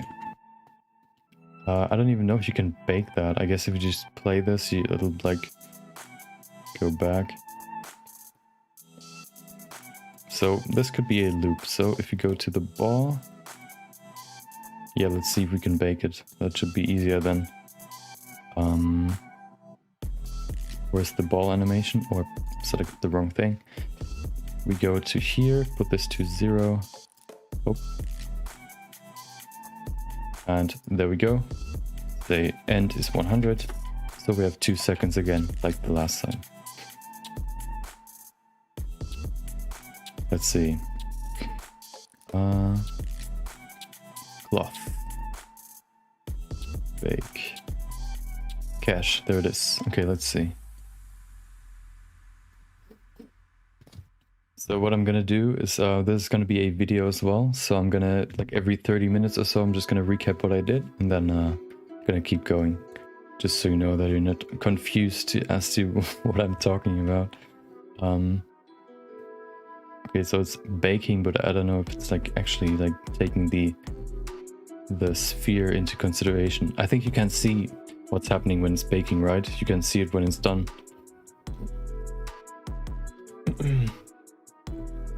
Yeah, sure. If you want, you can link me some stuff. Hit me.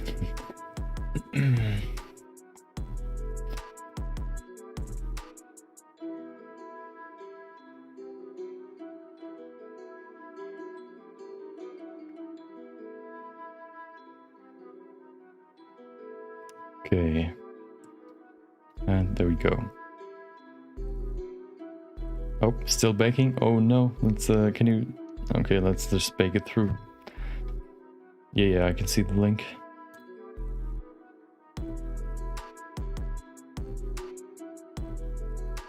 While this is baking, I can load it up. Okay, I think the bake slows down everything. Takes quite a while to load.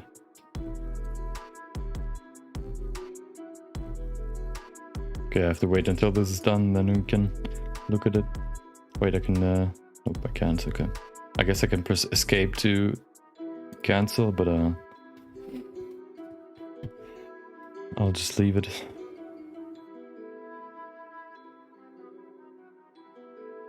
Almost done. 180, 190. Yeah. Problem is, it's not opening your link. Oh, now it is. Okay, nice. Okay, I'll switch to screen cap in a second when it's done.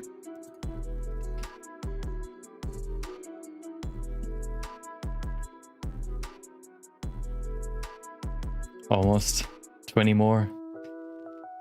15. 10. 5 and there we go. Okay, let's look at it real quick and then... Ooh.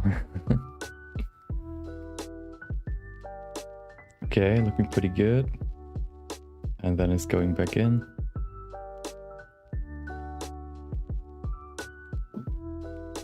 Oh, the only problem is that it's probably not really looping, as you can see right there, because it's not like, it's basically physics based. I don't know if you can really loop it perfectly.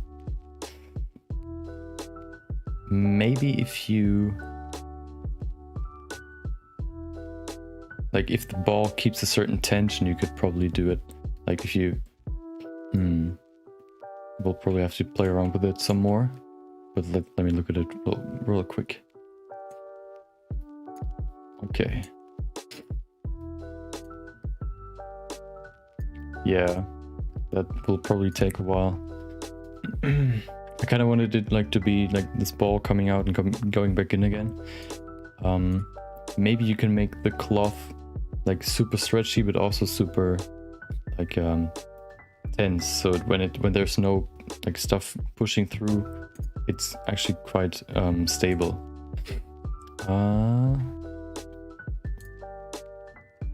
Oh wait, I was still okay. Now you can see it. Okay, so you're more into intros than, or I mean animations than like still images. Oh, is that your voice or is it like a sound effect?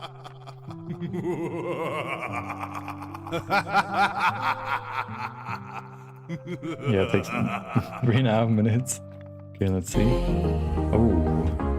If you ever need a shoulder, you know where to find me. Stop chasing. Yeah, I just recently looked into making like character animations and all that. I made my own.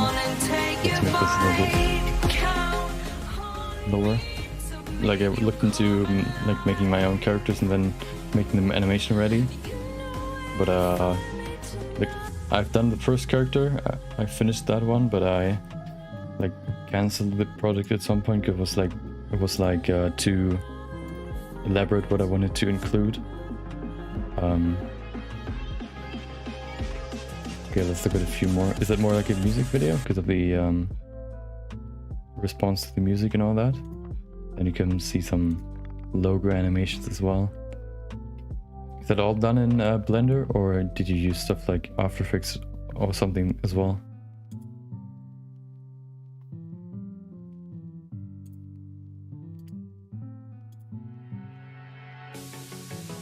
Oh yeah.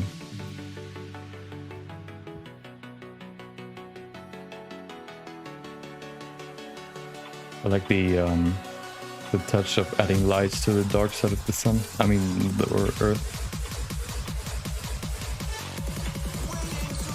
I guess you used Eevee for the what do you call it? The outlines.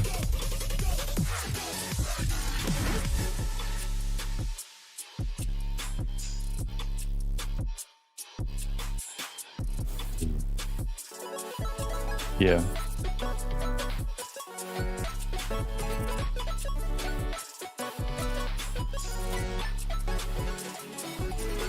One thing I haven't figured out yet is how you can use what is it? Indirect lighting in Eevee while using or while doing animation. You use it right here with the character going through and then the reflections on the ground. I haven't figured out how to do that yet because it's like when I tried it, it only yeah. So using these like these this what do you call it? Indirect light, I guess cubes with the light probes in there. But when I tried it, at least I just tried it for like a few minutes.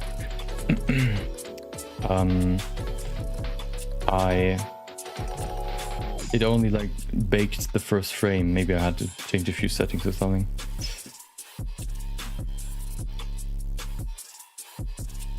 Yeah.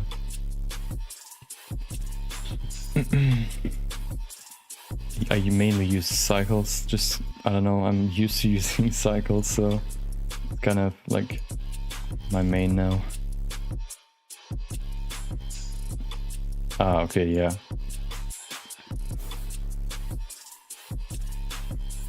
Okay, let's see if we can make this. So what I want to do now is maybe say we remove this ball as the collision. Can we mute the collision? No.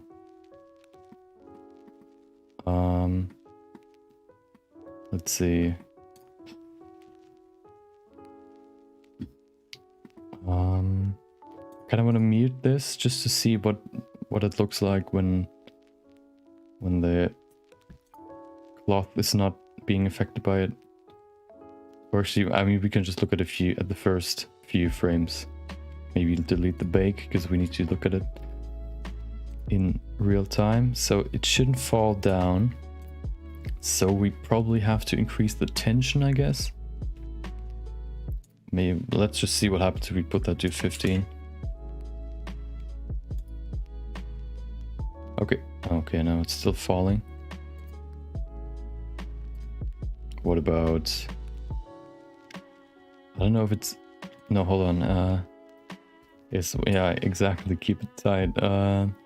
Shearing, bending. What if we bump those up maybe to... Let's just bump up to some high numbers just to experiment. Still falls down.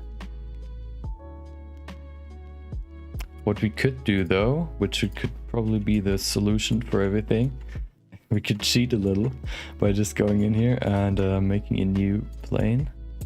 Oh yeah, it should work. So we put it just down here under the membrane or the cloth.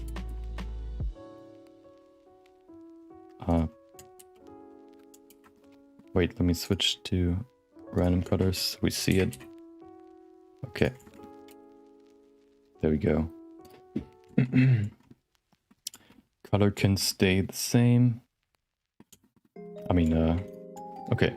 So now we use this as our collision. Geometry, just sorting everything out. There we go. Okay. So what I'm gonna do is just putting another collision in there. Now it should keep it flat at the bottom. Let's see if that works. Aha! Let's see if that works. It's like kind of a hack, but I mean, if it's looping, then it's looping. I'm not complaining. Then I can just make the plane like transparent, and then there's no problem in terms of lighting.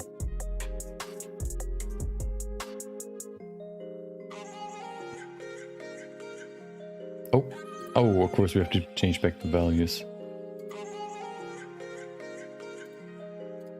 Okay,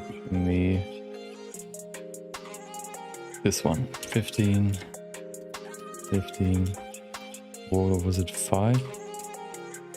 Okay.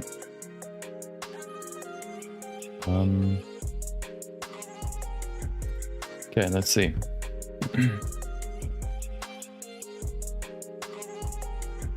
We could...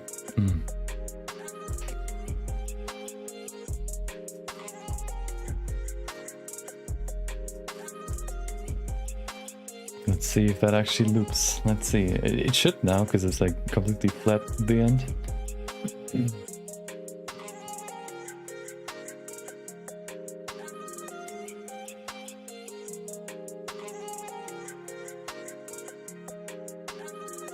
Okay, come on.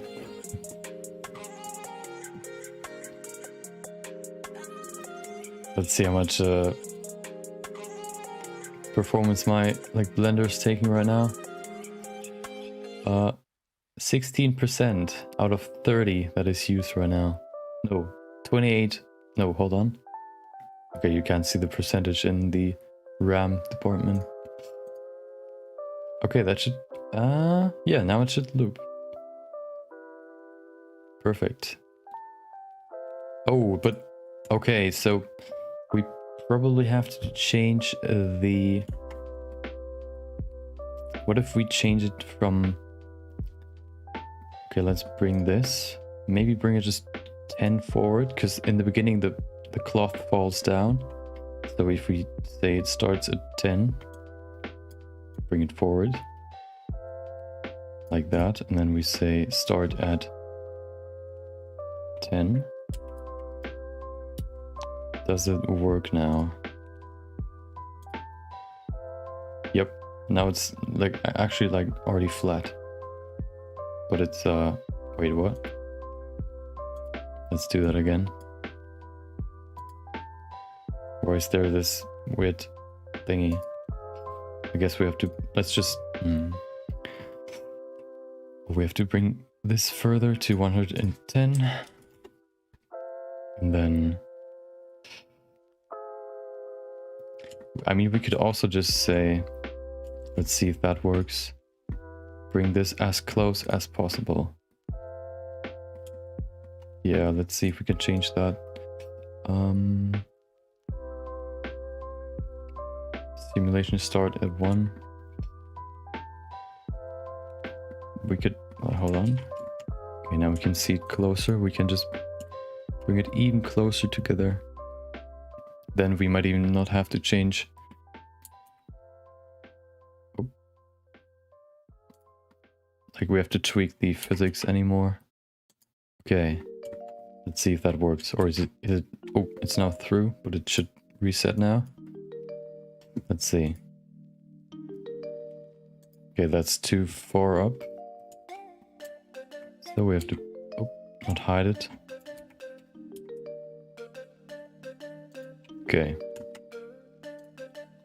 Still. Let's bring it back to 1 and then.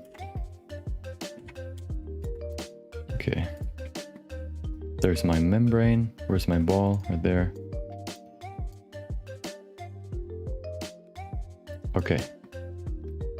Save it real quick. I don't want to lose everything. Okay, let's see. It's still like doing this weird thing. I guess we can just say where's the normal? I guess that's top, the outer part. So we can say outer 0, inner 0.5. Okay. That's the worst about simulations. You just want to do cool stuff and then you have to tweak so many settings. Yeah, I think I fixed it now. You can just see a very, very slight, like, fall off, but that shouldn't be visible really. Okay, perfect.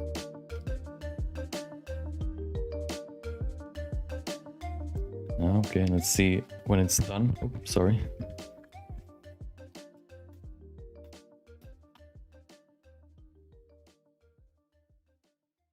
The weird thing is, even though you bake it, it's still not faster. It takes the same amount of time to play it, which is weird. Maybe I have to like save it in a like file cache instead of just in the program. Okay, let's see. Now it lays on there. And yeah, that should work. Perfect. Easy. We fixed that. Okay, is it playing faster now? Oh, it is. Okay, let's look at it again.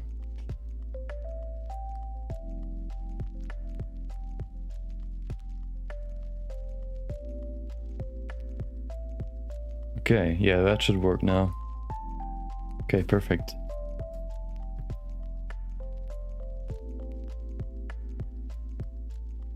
Perfect, easy. Yeah. I'm gonna keep the ball for now, just so we have it.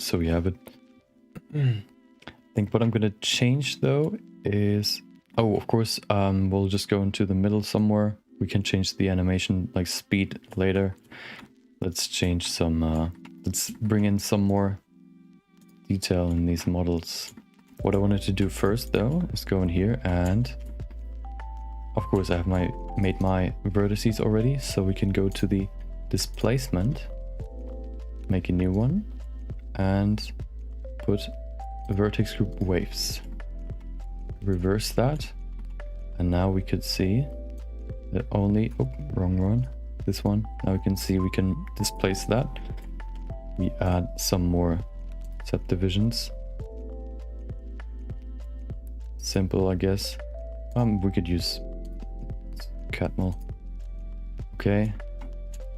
Let's reinforce these edges.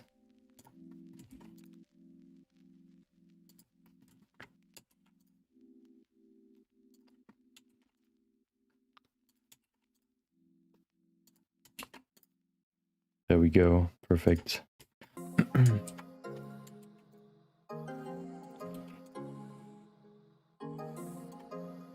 Few more and then we can work on the outside waves, the outer waves.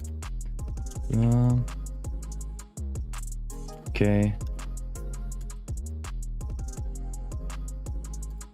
few more. Perfect. So,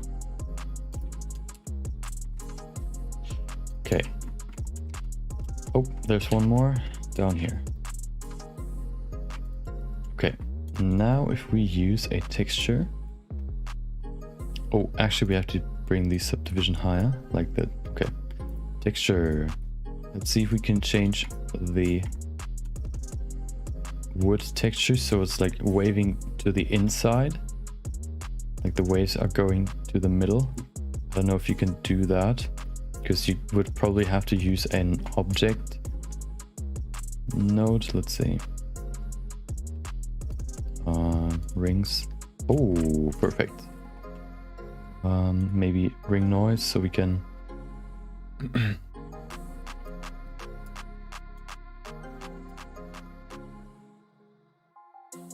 okay, now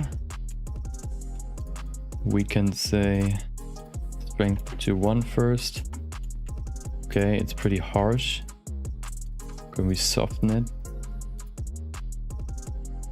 Let's see. So that's my idea, like combining like organic parts, the waves on the outside, and then this membrane on the inside with like mechanic parts in the middle.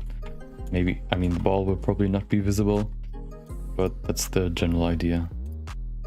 Okay, we don't need this view right now, but why is it so sharp? Do we need more subdivisions? Okay. Hold on. I think we have to, oh, we have to change the size. Or do we? No.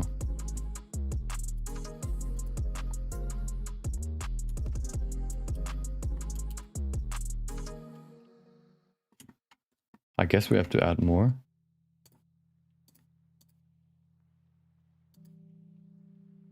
Okay, that should be enough. Then we change the viewport, I mean the render to 6. Can make it smooth, I guess. Oh no, okay. Then we go to the displacement and put that to 0.25 maybe. So we have some smaller waves. Change the size.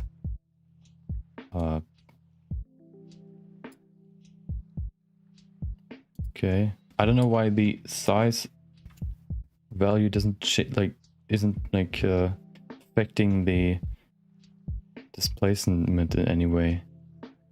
If you put that to like the lowest one, it's still the same like amount of waves and the size, which is kind of annoying.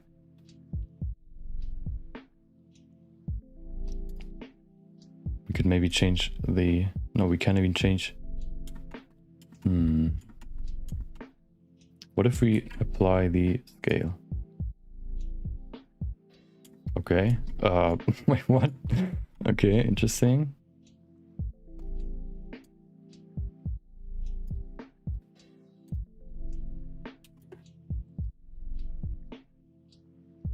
Still, I don't know. So what I wanted to do though, maybe we can bring it back to something lower. Yeah. So the thing that I wanted to utilize is that I can determine, actually I can do that using, okay, let's try that. So what I wanted to do is, I selected these two outer vertex or edge rings to say that these are going to be affected by the displacement modifier, but somehow I can change the size of these waves. So I guess I would have to go back to the displacement the displacement node. Maybe it works just like that. Maybe if we could increase the size to 1, we have some nice waves, and then we can say make an empty, call that displacement, put that into the geometry. We can then say coordinates object, which one? Displacement. And now if we move this up, this empty, let's reduce the amount of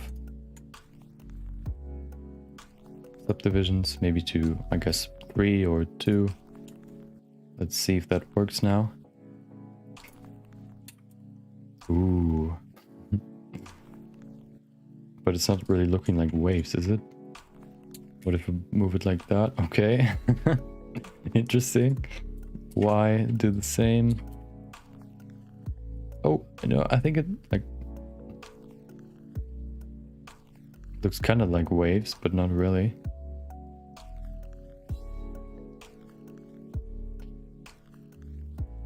What if we increase the mid-level?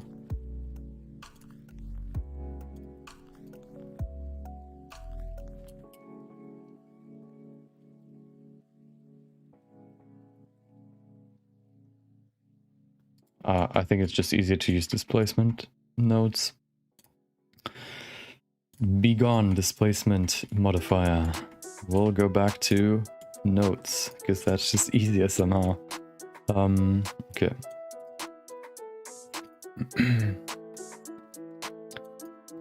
So, first things first, good old gradient. Then we say mapping, object, object, and spherical. Where's my sphere?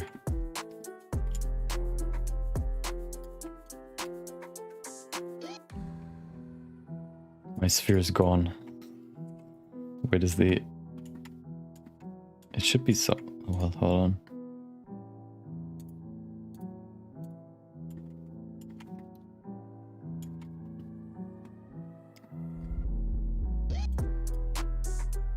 Oh, I can see it. Hold on. Okay. Just to see it easier. There it is. Yeah. Oh. You mean UV? Yeah, we could probably just hold on.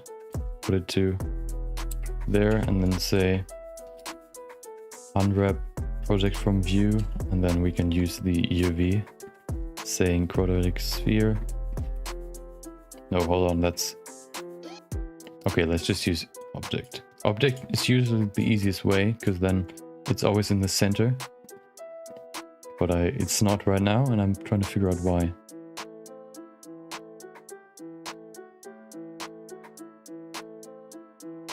Oh, wait. Oh.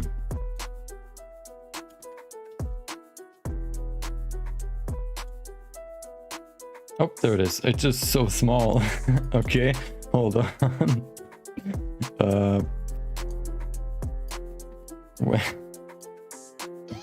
There it is. Okay. Okay. Okay, now we got it. I've never used this. It's never switched this one. I haven't looked into how that works yet. Thanks for the tip. Let's see. Now we can make it bigger.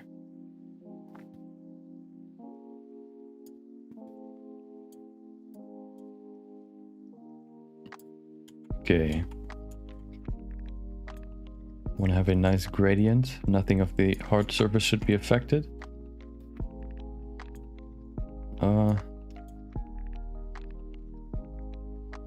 Okay. Perfect. So we put that to 0.5. And then we can use this as our mask. First of all, of course, the displacement.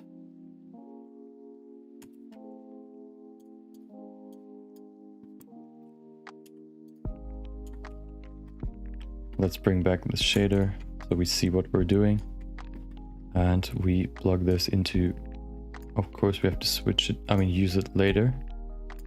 Actually, we can just go in here and make this white, because this is going to be our mask for the mix RGB.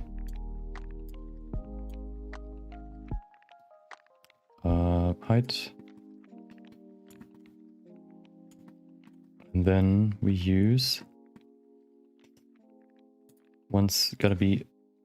Wait, which one's which? So if we switch this to... Oh, of course we have to enable displacement. Otherwise we can't see displacement, of course. There we go. Okay. So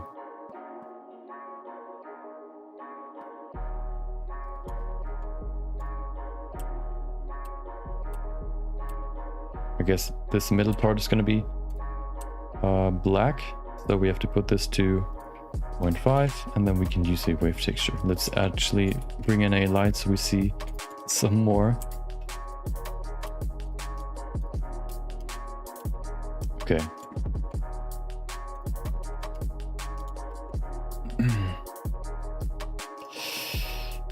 Then we use we need this white and use a wave texture. We need another mapping, put that to object, rings. Why is my mapping so screwed?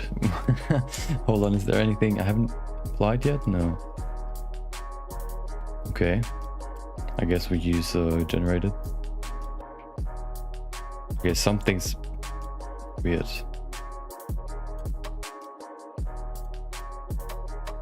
I mean, we could use texture again, I guess.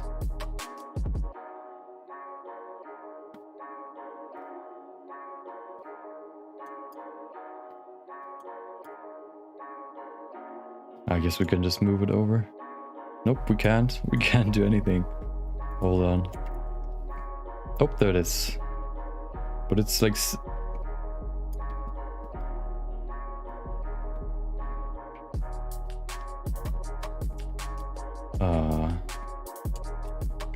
let's just apply everything and see if that helps. If we put it back to point and then object. Dude, I have no idea why this is like so screwed. Like, okay. Oh.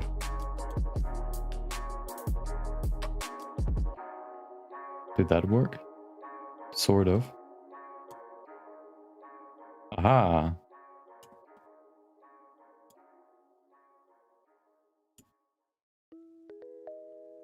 Okay.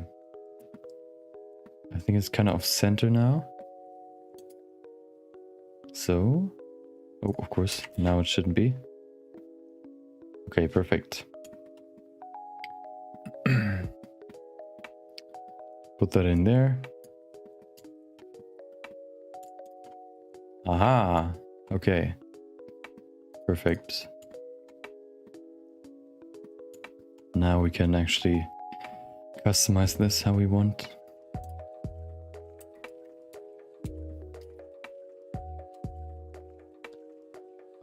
Hold on.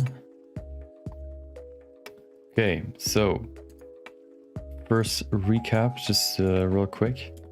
We made our first animation part, which is going to be this membrane using a ball that's going to like almost stretch through it.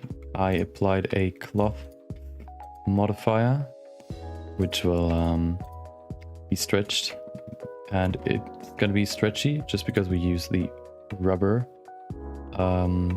preset to make it actually loop, because otherwise like the rubber would like fall through and then it couldn't be looping because it's not going to be in the exact same place. I'm going to add a plane that's going to hold the rubber in place, and then next up I want to add one more organic thing, which is the displacement or waves on the outside. That's what I'm doing right now.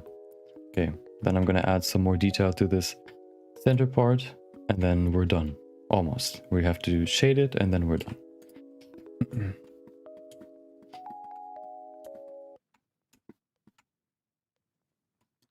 Hold on. Render it. There we go.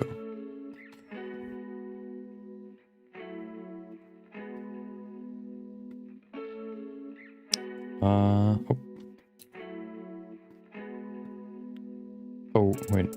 Oh, okay. So you mean using an object so I can move it? I guess I can just say use the face offset. That should work the same way. So I could just animate this this value. I didn't need that many.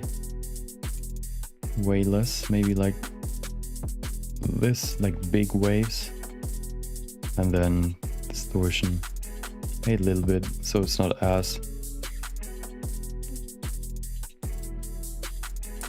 Okay, something, or let's remove distortion. I think that can just screw up our loop. Okay, we don't need detail.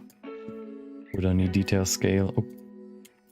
Okay, let's bring up the timeline and start from 0. Put that to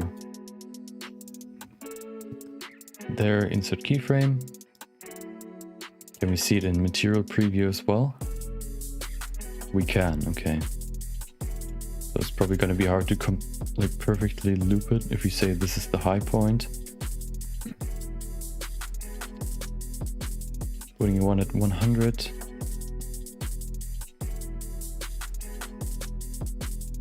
Okay, that's 5 point something. I guess we can add one more. Like that. Insert keyframe. Oh, wait, there's already a keyframe? No, wait.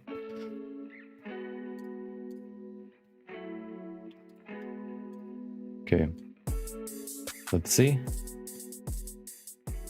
Oh, let's just quickly remove this so it's easier and faster. Okay, it's a little bit faster now.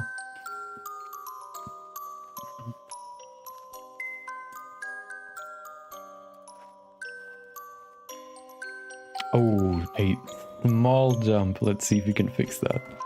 Let's see.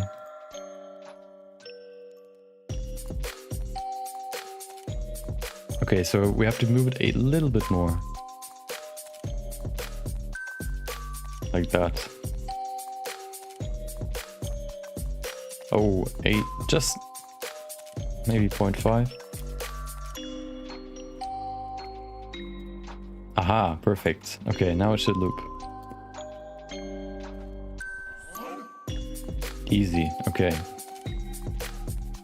Next up. I think we can even use less than 0.7, maybe 0.2. Okay, that's like that. Then we can increase the scale, maybe to 2, maybe to 3 even. Okay. Oh, okay. Guess we have to increase the render, subdivision.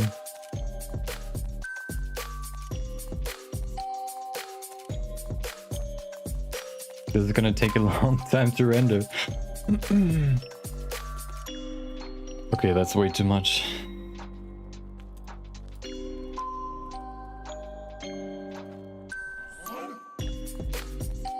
Okay, but now it's like flat.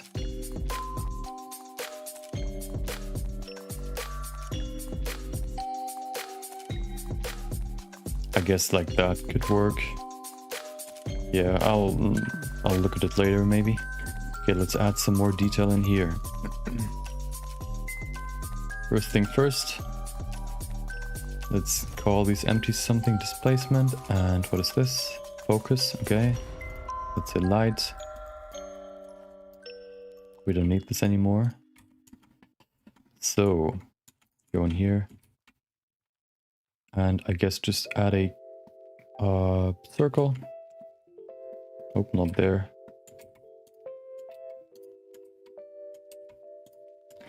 And add a circle so we can add some more detail to this circular hard surface. First of all, what you could do is go in here, add a modifier, mirror modifier, X and Y.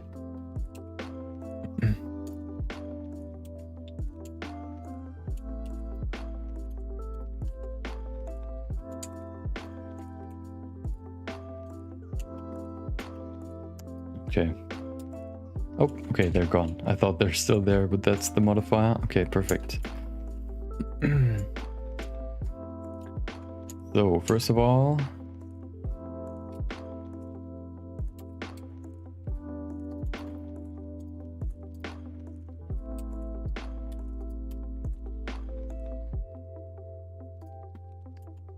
Adding the second layer.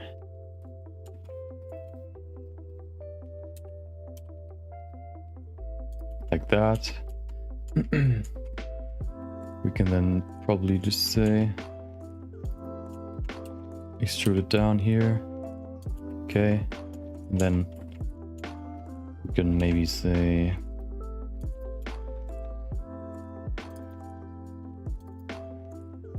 oh, we have one. Okay, we can make it. Let's do that again. What I want to do is like remove every second one of those, but I have one too little, so we have to do it again. Circle, mirror modifier, remove the vertex. Oh, I forgot to increase the vertice count. We need more vertices. So how many do we need? 32 divided by 4. 8. That's 2. So we need it like this, I guess. Or nope, like that. So we have like that. Okay. 18, I guess, times 2 just should give us the same, but with more. No, that's the same we had before. Okay, I guess I'm bad at math, I'm sorry. Let's just use 18 and then go from there.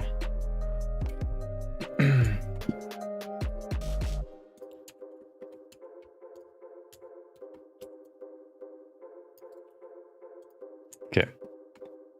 Perfect. Oh, there's one missing. I've deleted the one I didn't want to delete.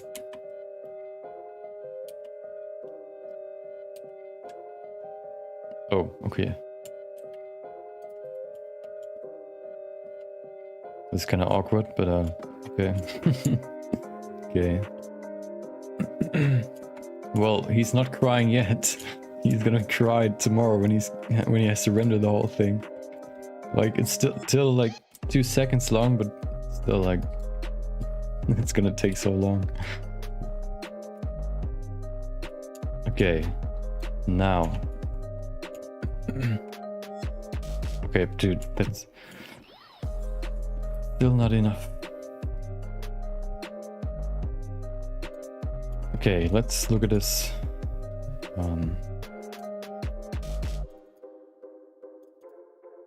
Okay, this we have one right there. Nope.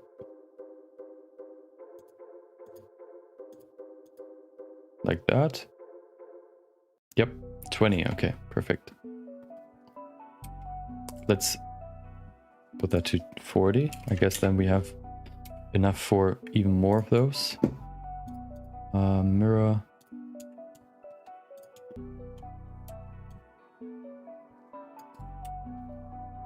Vertices, perfect. And there we go.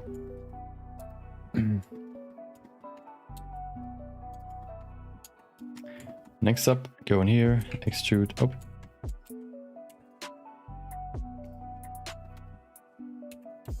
Oh, hold on. Down there. Perfect. Do the same in here. Okay. Now.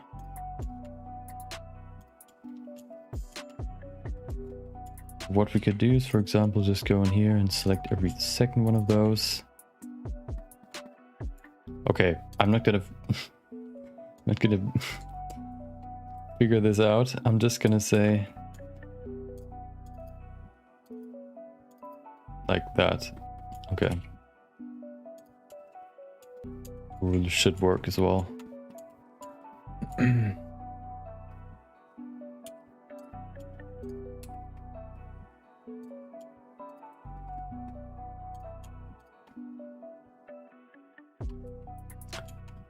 Actually, we could...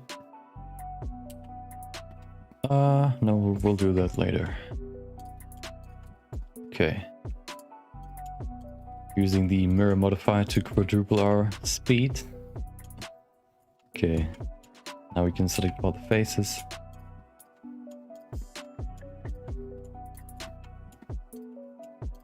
Oh, there's one missing. Okay.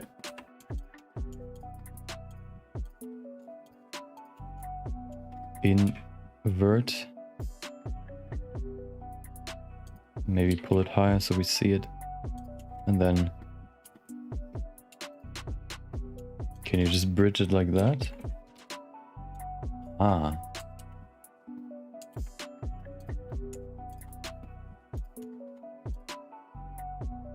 Oh, I forgot one. Of course, as always. Like that. Okay. This one's not perfect, but shouldn't be too bad. Then we can say go in the middle and bring us a good old cube. And we use something called array with a new empty. Plain access, put that higher, call it array. Maybe array 1.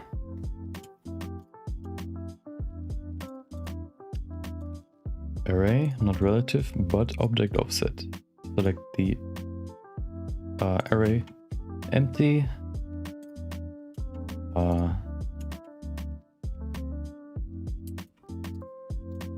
Reset its position. There we go. And rotate it.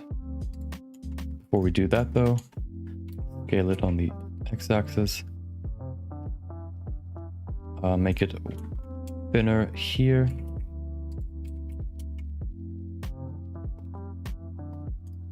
Okay. Now, putting a few more cuts in here, maybe like this. Oh, hello. Welcome back. You're looking at the future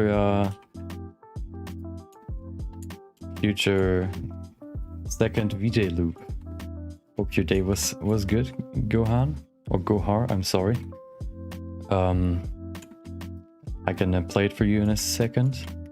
The concept for this one is basically a combination of organic stuff with hard surface. I'm working on the hard surface part right now. Oh, hold on. Oh, of course.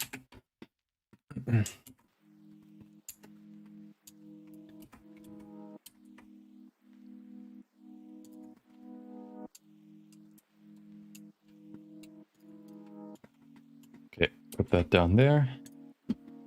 Perfect.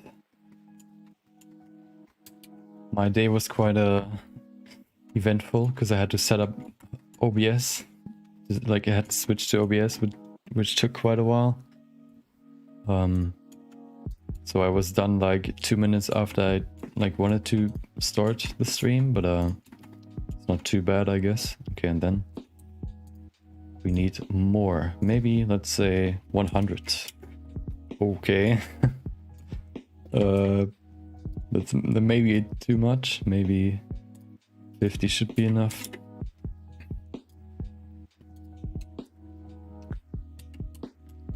Yep, OBS. Dude, when I switched to OBS, everything just felt so better. So so much easier and like easygoing, and it felt just more professional. What I said like a while ago was OBS just feels like, or like the people that made Streamlabs try to recreate OBS, but like easier to use. But in that process, they just made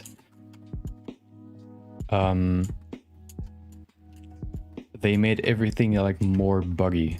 So for example, the most crucial part or the most crucial function, like the alerts, if you wanted to change stuff like add custom alerts, sometimes like my problem was I had to use a different program or application for my alerts, because when I wanted to import my own animation, it just like loaded the new animation and then just reset it, like as if I had no connection, and it couldn't like register that I wanted to like change it, which was so annoying. Now OBS like just feels like a more complete like program. So, and also like I I got so many more ideas switching to OBS just because of the setup is a little bit different, but you can add stuff like custom transitions to every scene, which will give me the ability to make, as I said before, custom transitions for every scene, which I'll probably do. And also I want to make a few more overlays and all that for scenes like my Photoshop scene, because I basically use that now every day for my quick sketch. Yep. I can show you what I'm working on right now, what it's going to look like. So this is the layout, or the shot. We could probably put this, what's the focus point? This one, I guess. Okay, put this over there somewhere. Actually, we will keep it in the middle. And the whole point is something new I tried to use is a rubber cloth simulation. I'll show you what that means. Oh, we have to bring back the simulation. Hold on, where's this one? Membrane. There we go. And then where's my sphere? Right there. Okay. This will be quite slow, but you'll see what'll happen. So so I guess my PC won't be happy to render this tomorrow, but well, sometimes you have to get through tough times. As you can see, it's quite slow already. But that's probably, like, that was my idea. Like, I wanted to combine organic stuff with hard surface stuff. So this part, this like lens, basically is a hard surface material, like a machine or something, and then this is like a membrane being in the middle of that, where light will shine through the membrane, and also on the outside I have some waves like going through the middle. And now if you can see, there's the end point of the loop, and everything should loop fine. Yep, we can see it faster now. I might have to make this loop a little bit longer. This might be a little bit too fast if the ball is like going up and down too fast. It's quite slow now, but it should be 25 FPS. Right now it's 9, so I guess I'll make this a little bit longer. But if you go to rendered view, you can see, you probably can't see anything because there's no light. Yeah, I'm gonna add some emission as well. Oh, you can see it. Some waves that are gonna be waving like into the middle. So I want to add a few more radial stuff in here to add to this hard surface stuff, and then I'll add some more lights, and then I'm basically done. Have around 40 to an hour, 40 minutes to an hour, so we can do a little bit more. First, I'll just go ahead and make like another cube, I guess. We can shape that to whatever we want. Actually, what I'm going to do first is go into this here. Oh, well, let's save first, just to be sure. Okay.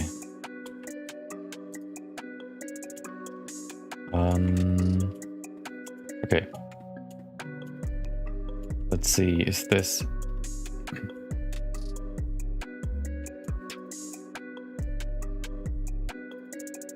Hold on, I can do that later. Okay, that's not... Okay, I'm gonna do something different then. That's the middle, I guess.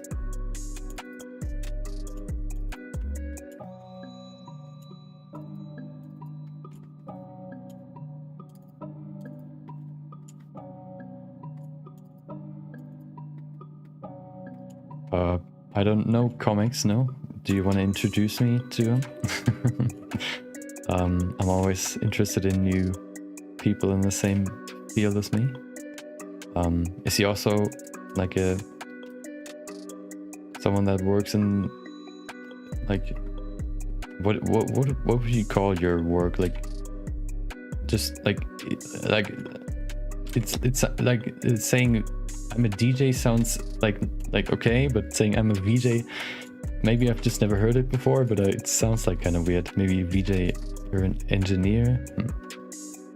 But no, I don't know him.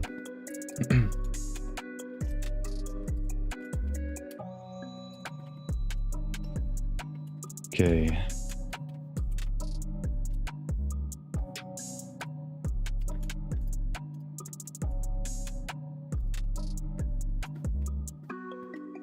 Oh, okay. I'll check them out. Are they on Instagram or do they have their own webpage? What would you recommend to look at?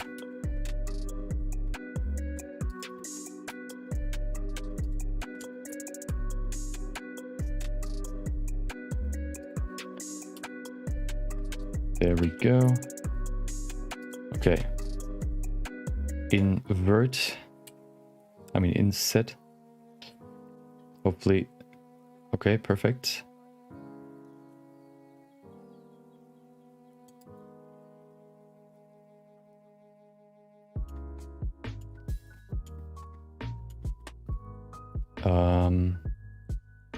Extrude along normal should work. Hopefully they're not intersecting.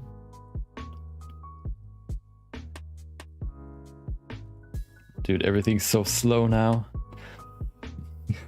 My PC is starting to struggle. I don't even know why. This isn't even like so... Oh, of course, because I added subdivision. Let me remove that real quick.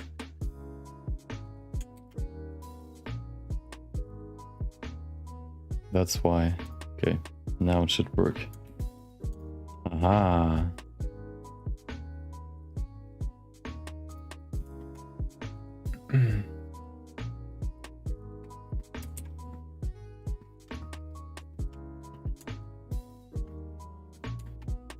Insert again.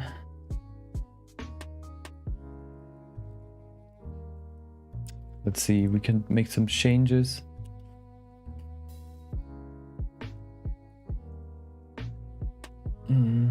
Depth, thickness, control. Oh, okay. Interesting. Oh, I reset.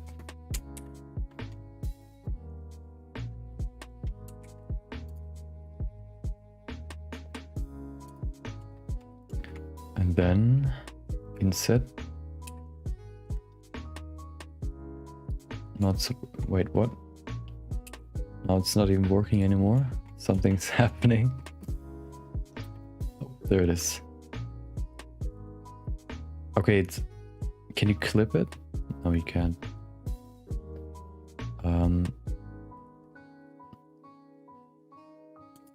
Is there some like Windows setting I can check that out? Because I'm not sure. I'm not a PC pro. I just like the PC is already like a few years old. I have I think I can look it up somewhere.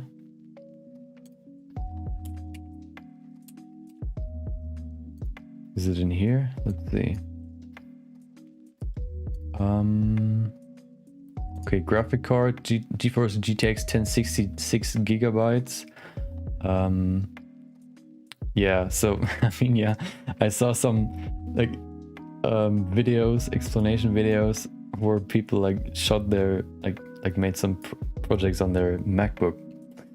I don't even know if it was a MacBook Pro. So you can like, if you're not doing something too crazy, then you can do like run Blender and everything. I think you can even run it on a tablet. Computer, nope.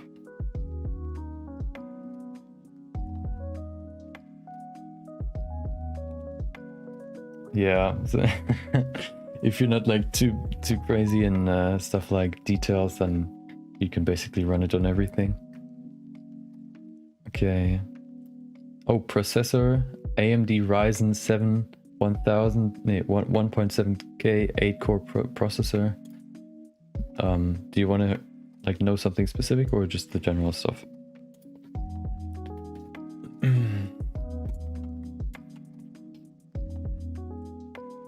Okay, so let's see. I guess we could keep it like that and then just say extrude one more time.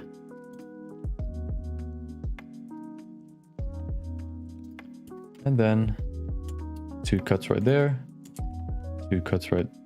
Let's make them individually. Oh, okay, if we make all these like small cuts in here, subdivision 6 will like add so much more. I guess we have to add some more into like bigger areas as well to make it a little bit more even.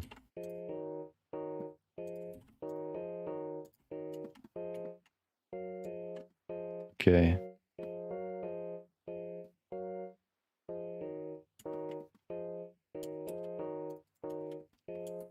Oh, why? Oh, it's mirroring. Why is it mirroring? I mean, I'll take it, but I don't know why.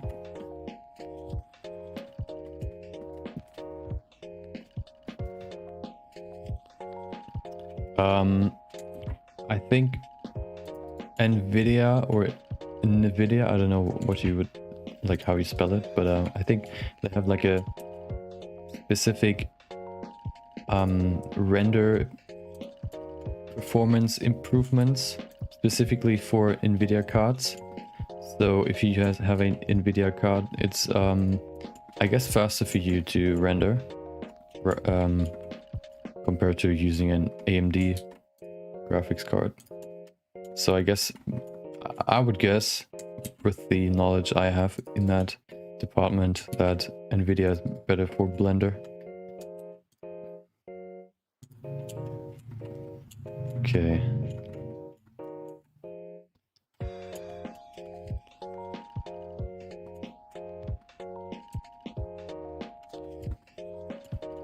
There's one more.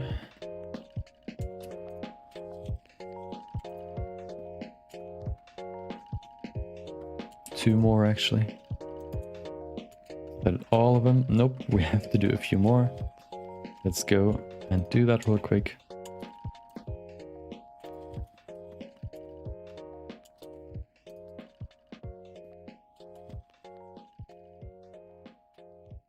Yeah, it's so weird sometimes. Yesterday I rendered my quick sketch with my GPU, and then today I did 2 more renders in different aspect ratios, which were smaller, but they were too much for the GPU to handle, which was kind of weird.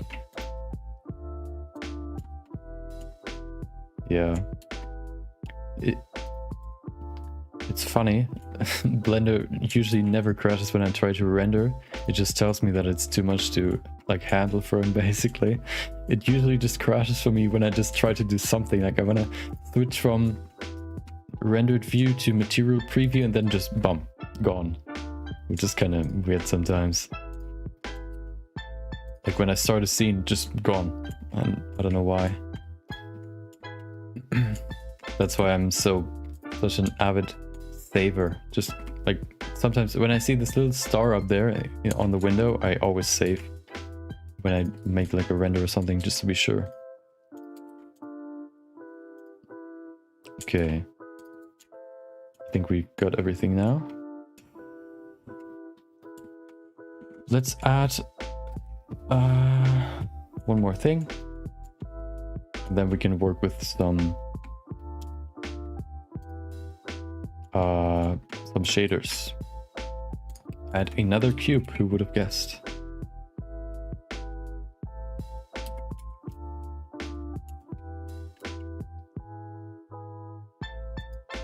Yeah, Control is your best friend in Blender.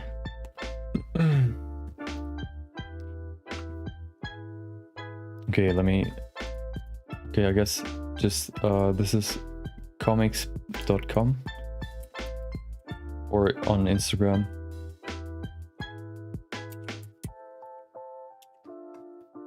Oh, this is comics.com.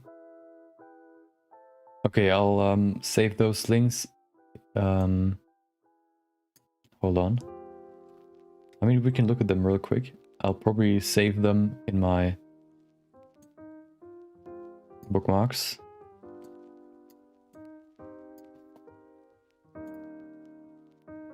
Okay, hold on. I'm almost done.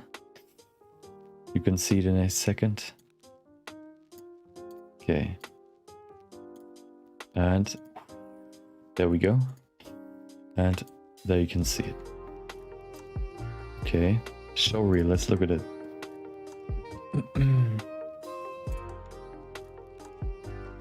Hopefully there's no sound. Or at least loud sound. Okay, there's no sound. Good. Oh.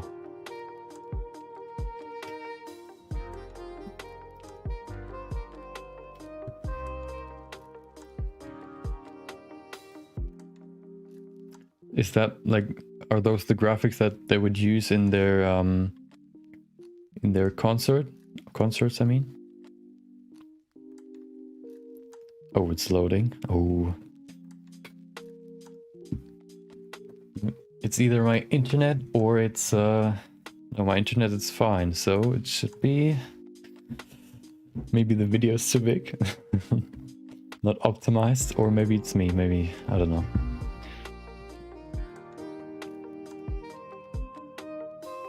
That's the problem when you make it, like, when I make a super fancy website, sometimes you like bring in too much and then some PCs can't handle it.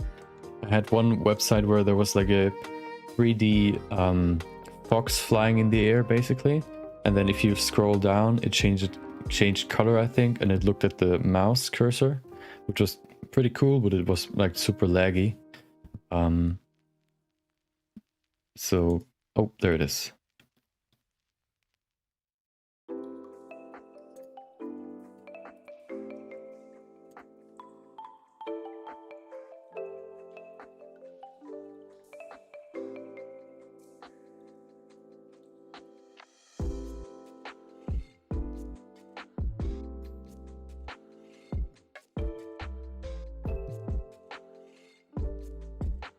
Oh, particle simulations. Yeah, I think now it's loading. Oh, like, yeah.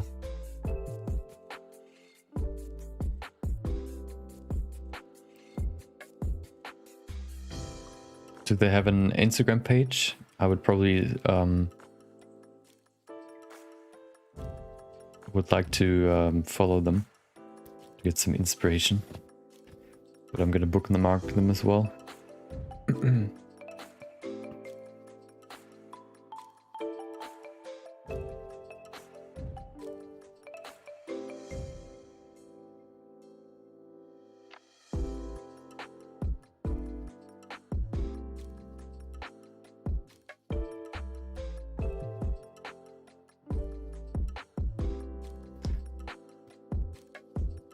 I mean, oh, I guess there's music, but I probably like muted it or something. Can I? I guess. Okay, now it's loading. Okay, let me look at the other one, and then I'll have to finish this. But definitely cool stuff. You can see why they're the top artists, or the like the best for the business, or the. Okay, I can't talk today. Today is just a bad day for my English. Let's see.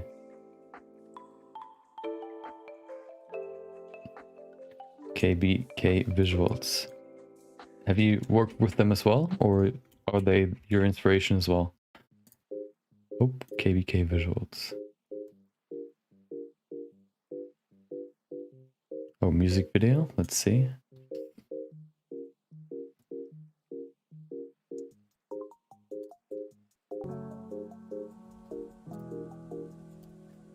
Can you hear it? You can, okay. Quite quiet, I think. I heard, like, I saw it was from Corridor Digital, where they had a 3D artist, or like a music video artist, I guess, that made the music video for Lil Nas X for his Panini. One of his songs, and they said that they had like 2 days or so of shooting everything, So I can imagine that can be quite stressful doing stuff like this. Like most of the time, if you're like, even in my job, like as a media designer, working with 2D stuff or layouts and all that, usually you want to have more time that you get that what you're actually getting, which can be good and bad in like, can be either way. Because usually you want to want to have more time to work on it, but usually you also like don't really need more time to deliver a product that's good enough.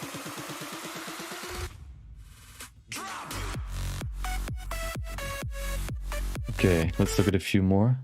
This one's more like a scenery music video rather than a what would you call this, on beat, like synchronized music video. That's, I think, one of the most like the coolest stuff, if you synchronize your visuals and effects to the music, not only in terms of cuts and transitions and all that, but also stuff like what's like, if there's like I don't know, like animations on screen.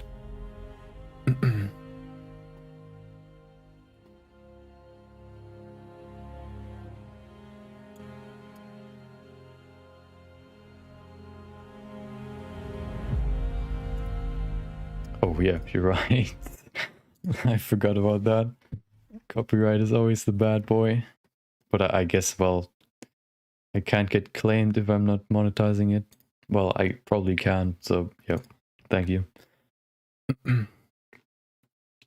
I guess, yeah, for this one, I guess they combined CG with the real shots. Like in there, you can probably like see that the clouds are partially going through, if I like would guess. Maybe it's just like a Houdini simulation, maybe. This one's probably real. But that's like the best way of making music videos, I would say, like combining real footage with CG, because then you have the most of your stuff is already done, and then you have to just add a few things depending on what you want to create. Okay, let's look at one more, then we'll go back.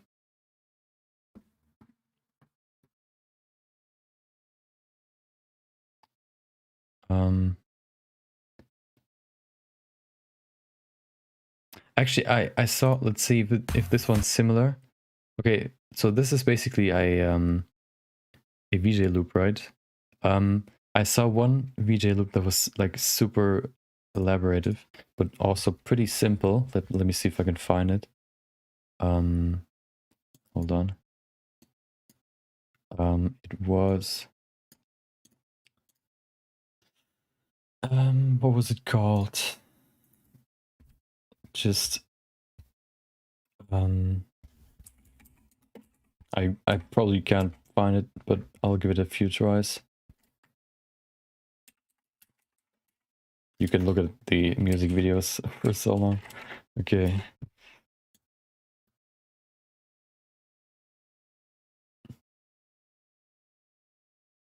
Yeah, so for example, if you look at Beeple's, do I still have it open? Oh, no. Okay, let's bring it up. Like stuff like where is it? Stuff like this one, for example, where he matched the beat to the animation. I think that's one of the coolest ones because it just shows even more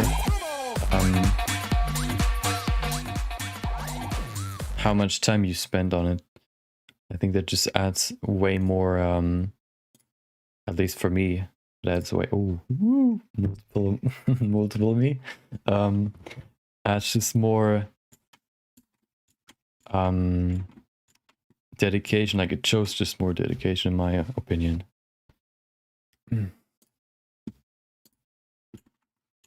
Did you know that he sold one of his artworks or like some of his artworks for like $3 million on the Ethereum like trading site, where you can buy like digital art. And I think he posted another image on on Twitter today, where there were biddings for another one which was at $1 million, and I think it was still going. So it's so crazy. But I mean, if you like do like an artwork or a 3D piece every day for more than 13 years, then you probably build up quite a big reputation, and then people want to actually buy your stuff. Like, he's almost the... I mean, I don't even know if there's any artist that's really bigger than him in terms of at least the 3D space. If you talk about... Oh, wait, where's my music? If you talk about music, of course, but I don't even know if I could recall any other like artists that are like huge. Maybe this field is just not as widespread. Yeah. 14, no, it was 14 years, not 4 years. Let me show you. Oh, hold on. Okay. Every days. Look at it. Year 14, not 4. This is his first year. He did some sketches, and then he switched to Cinema 4D, I think. Yep. And then he worked on that.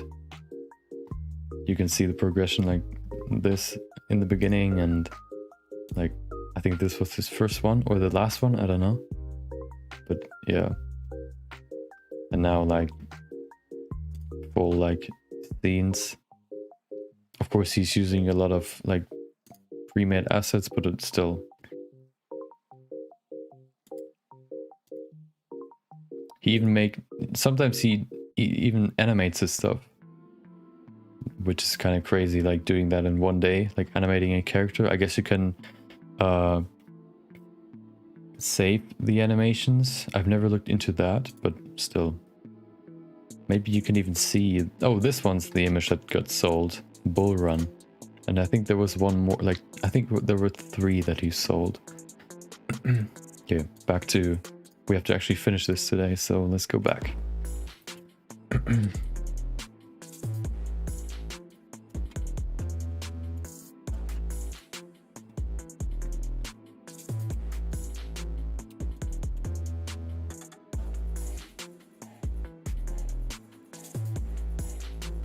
Wait, what? Okay, thanks Restream. Thanks for the encouragement, I guess. Thanks for contributing to 100 messages in chat. You're part of this achievement. I thank you very much.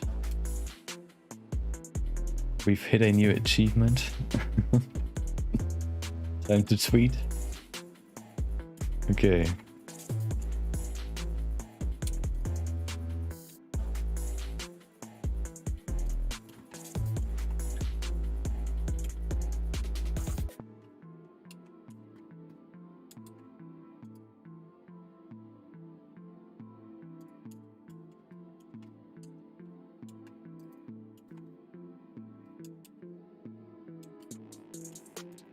I've watched some of his interviews, but I don't think I've watched that one.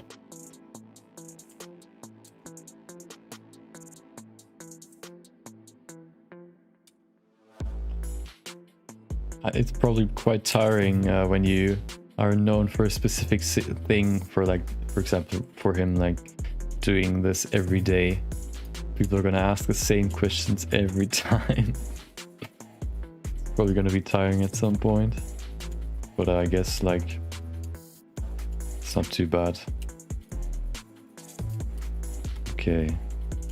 I don't think I want to add too much detail to this. And of course we need another empty. We could maybe make a different empty for this one. How about a sphere? Call that array 2.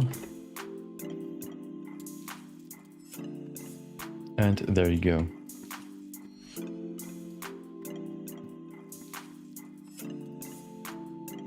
Okay, perfect. Array, there we go. We need 4 and object offset.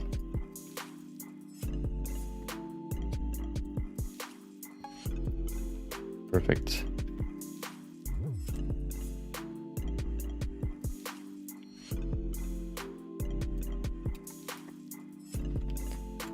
Okay.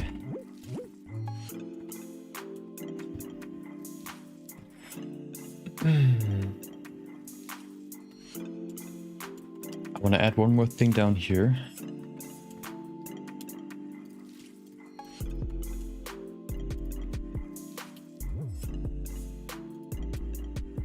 Oh, hold on.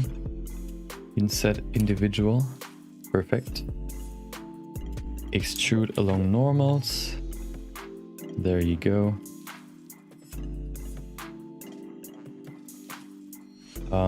Let's extrude again.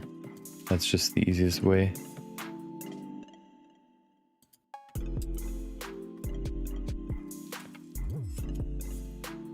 Perfect.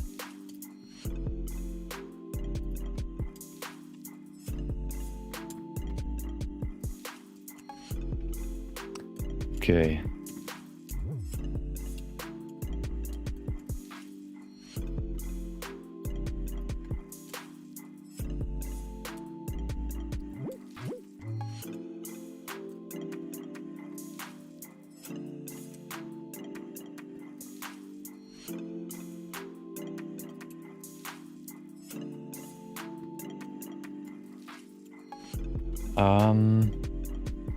Okay, let's see what that looks like on the halfway point.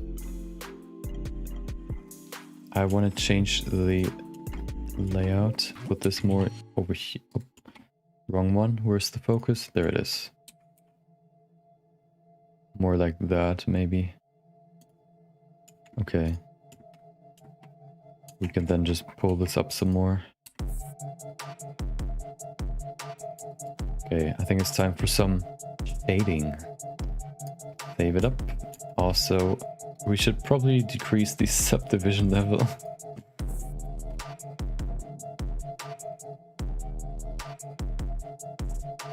You know what we should do?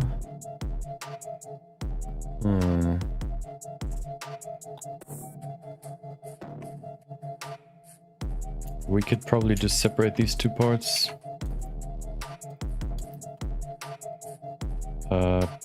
There it is, selection.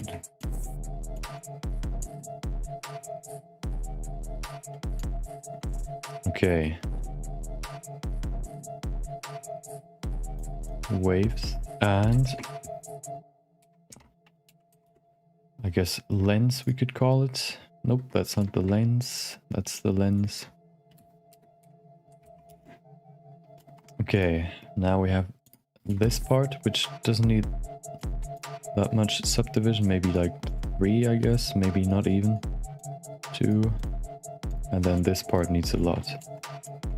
Let's add a few cuts right there, so we have enough subdivisions. Perfect. Okay, first things first, save. haven't done that in a long time. And let's go to material preview. And let's do the membrane first. Actually, let's go to rendered. So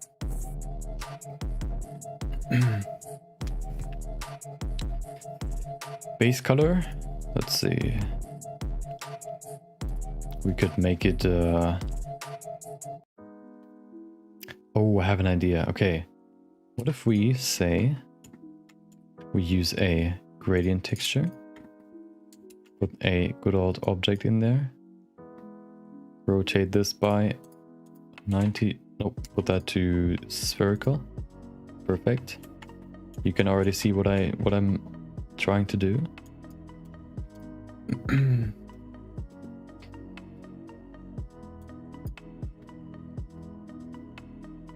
We need a color ramp.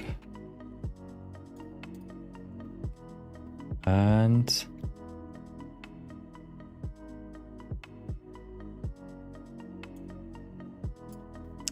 okay,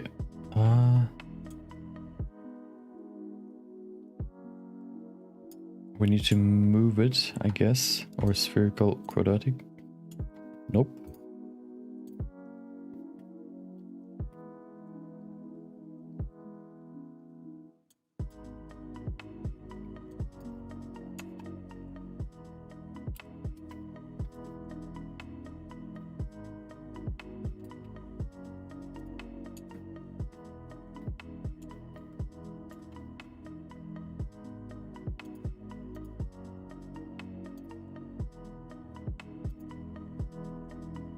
Okay, now it looks good.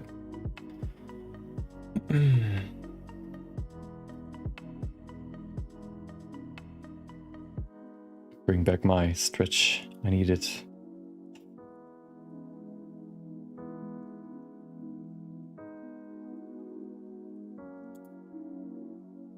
Okay. We can use this.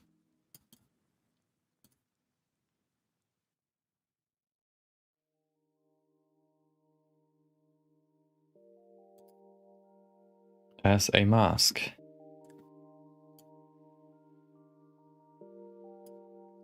Okay, let's see. How could we use this? First of all, let's make the base material.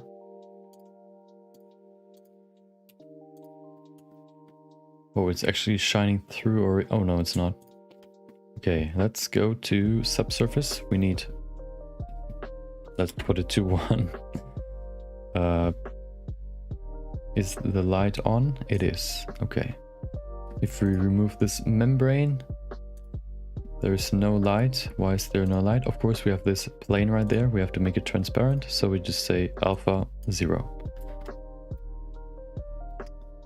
We then have the membrane, which is quite thick. We could just use another shader, which is the transparency.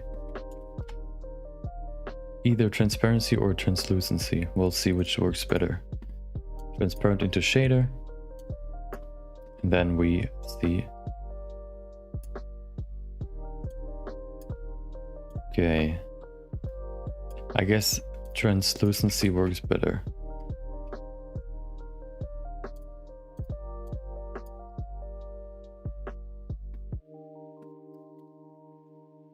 Okay.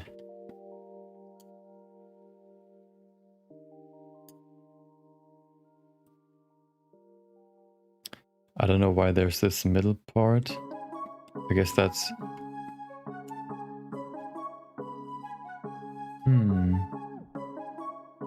Oh, that's the ball, of course. That's the shadow of the ball. Let's make the ball also, I guess, transparent. Actually, no, we'll keep it... We'll make it black. Or we'll keep it white or something dark. Okay. Then let's save it real quick. Put that to 50. Okay, we have to play it first. Yeah, something like that. Okay, that's not gonna work. Okay.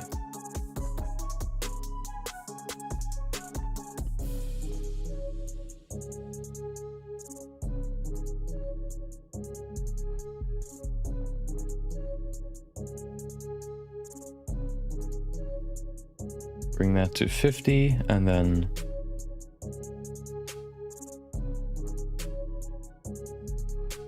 perfect. What I'll do is remove this because there's just too much noise.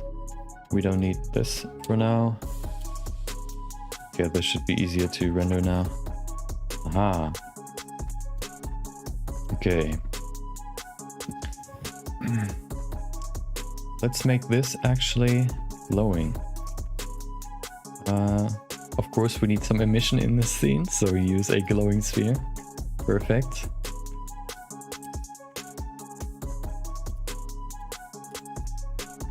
Oh.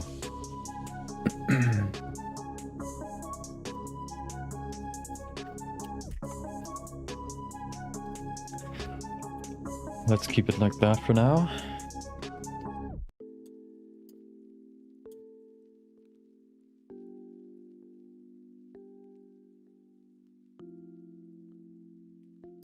And then I want to use this texture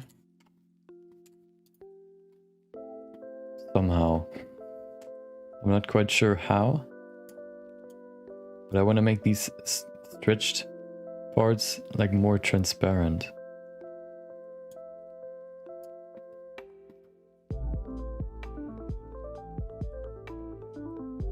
Maybe we could use a usual linear, put that rotation like that. Yep, easy. Yeah, I could probably bake it at this point, but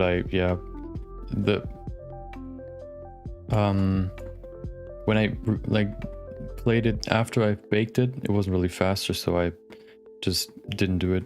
Maybe I should do that again, but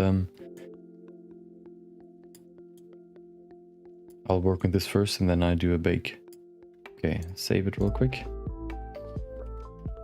Okay, now if we combine this, we should have something interesting. Okay, which one's which now? This one we can make blue, so we see which. Okay, so the bottom is subdivision. I mean, it's this one, I guess. And if we make this green, yep, okay. Which means this one can stay white. This one can be a nice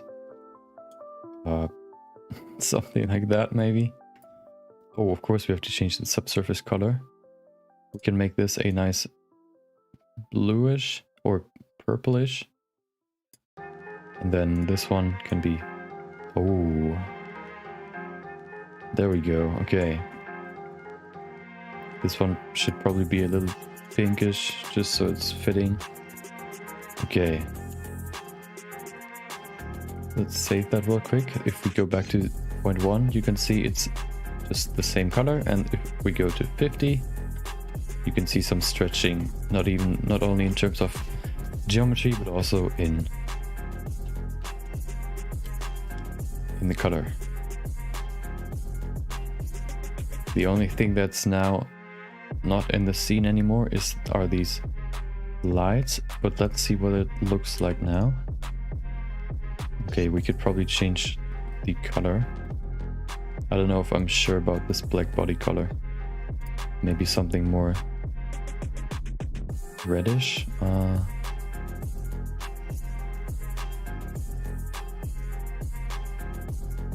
More like that, maybe. Change the emission strength to 10, I guess. Oh, okay. Interesting, interesting. What if we... I don't think we need full transmission. We could probably switch this. Which one is which? Let's see. Black is at the top, right? Okay, no, white is at the top. White is translucent, so we can put this back to something less drastic. What if we change this to something like 0.5? Ooh, there we go, perfect. Okay, we're getting there. 0.75 maybe? Ah. Okay, I mean, you can still bump the colors up in post-production, I guess. They're quite, like, maybe if we change this. Okay. They're quite desaturated right now, or flat. Okay. Maybe we can first go in here and put this to high contrast. Okay, it looks better now. Let's add some more textures in here. What I want to do is make 2 textures. So the first one is going to be the metal or the hard surface stuff. And then one more for these glowing pads.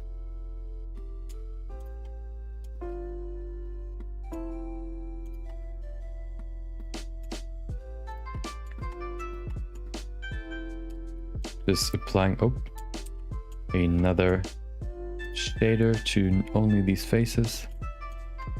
Oh, what is going on here? Well,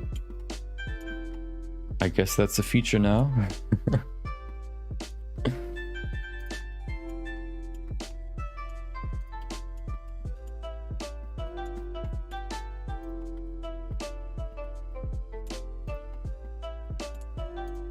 Oh.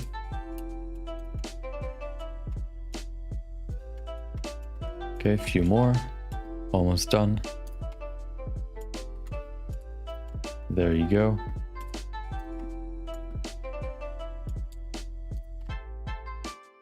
And assign a new shader. There we go. We make a new shader, call that HS hard surface emission. There you go. And remove this and bring in a emission. Haha. Oh, I like this indirect lighting. Like as if the light is like yeah, like flowing out of there, out of these crevices. Okay. Let's bring this maybe to a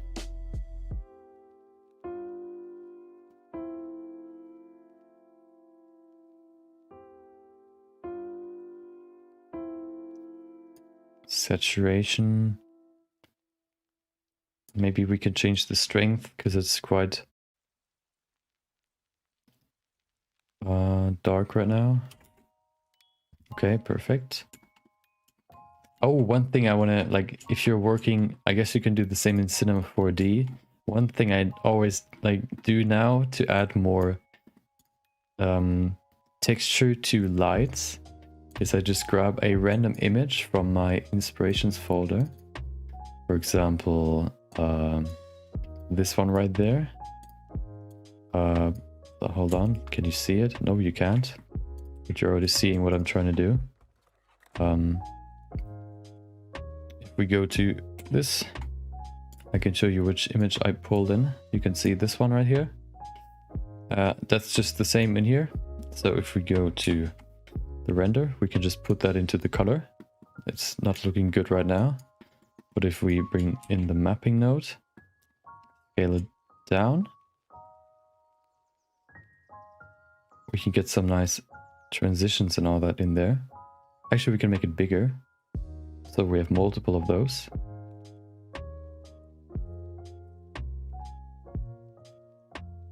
Like that. And then also to make them universally in color, we bring a converter color ramp in there, and we can bring in the old color.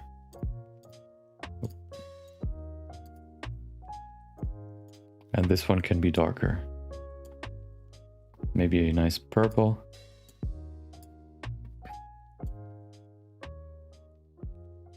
Oh, of course, color into color.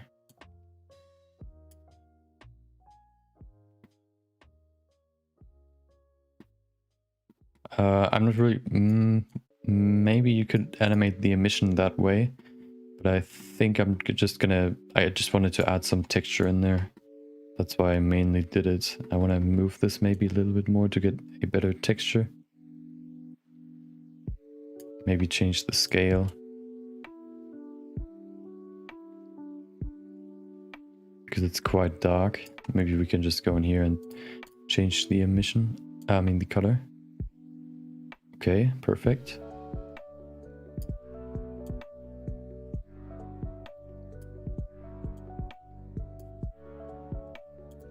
I guess we have to adjust the color a little bit. Like that. We probably have to bump up the strength a little bit more because it's pretty dark. Okay, like that, maybe 5. Okay. Oh, that actually looks pretty cool. What happens if we rotate this now? Okay, Z looks kind of weird. X does nothing. Oh, well, it does a little bit. We could probably animate this.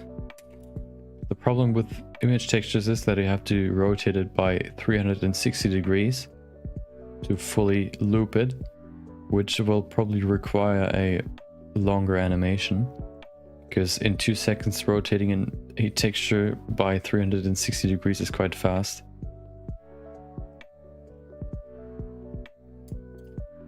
Yeah, I'll keep it not animated for now. Okay, let's add something in here for the metal.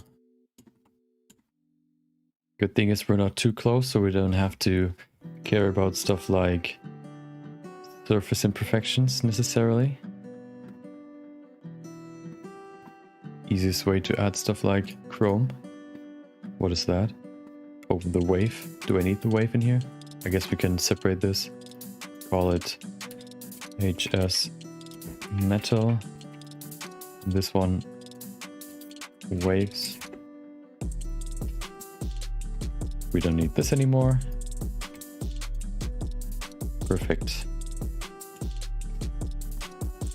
What I want to do with this is just make it a chrome for now, to see what that looks like. Metallic, specularity full, and roughness no roughness. I think what I have to add though is some more lights to make this scene a little bit more interesting. So I guess it's time for some lights. Taurus, for example.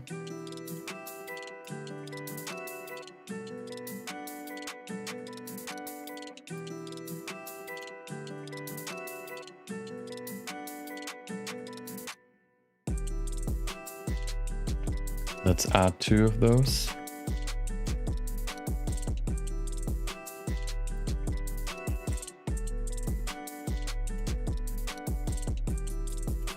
Yeah,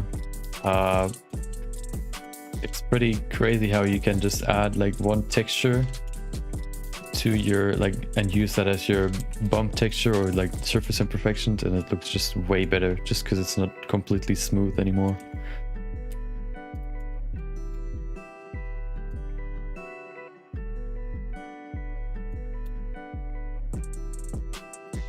Okay, now we can say use this. Make it emissive as well.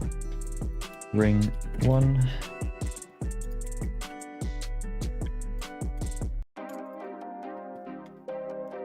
Ring 2.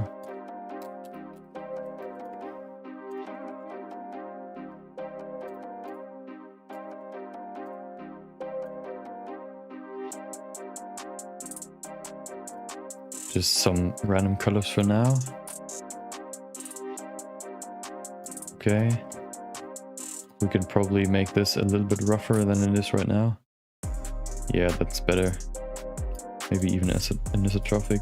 Yeah. Okay. What I want to do with this is go to 0.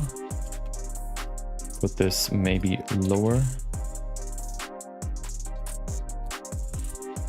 Like that. Hell yeah, emissions are very important, okay? Okay. Go in here and just locate single keyframe.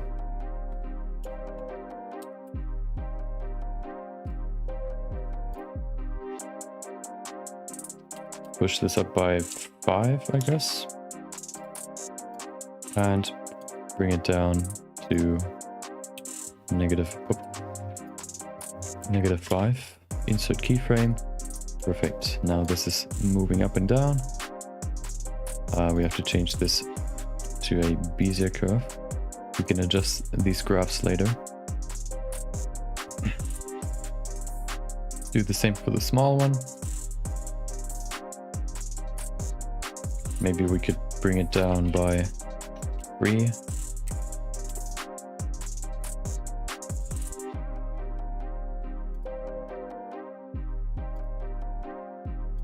I mean, this is still like prototyping in terms of rings, but you can never have enough emission, okay?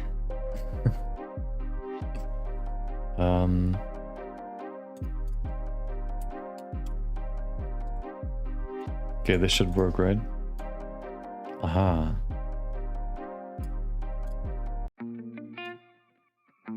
We could probably even offset, could we? No.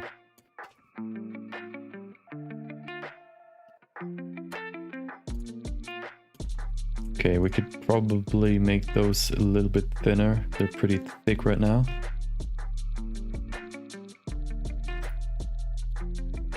Using the good old displacement modifier without any texture, and then change the strength to make them thinner. That's a trick I just learned recently, which is quite handy. Okay. I guess they're a little bit too high up.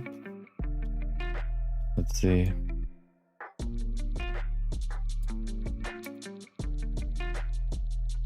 I think it could work.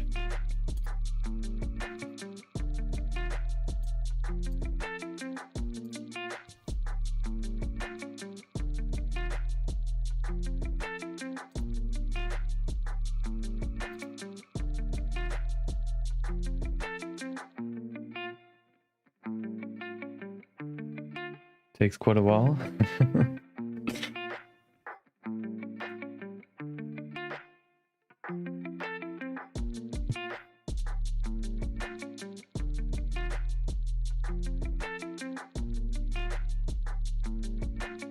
Almost at 50.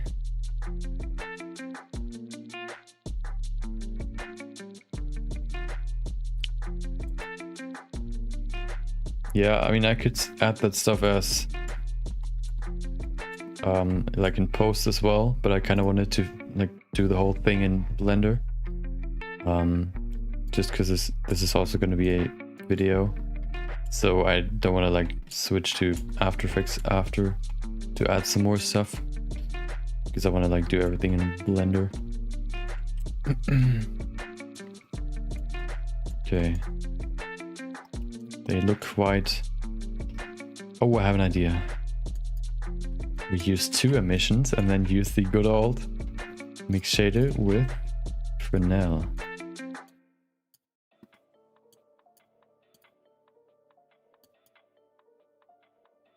Or rather, layer weight.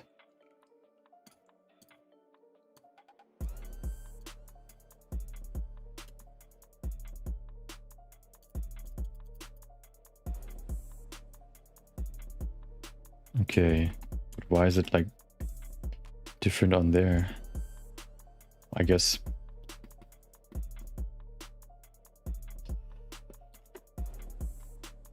doesn't matter, looks good, so we'll keep it.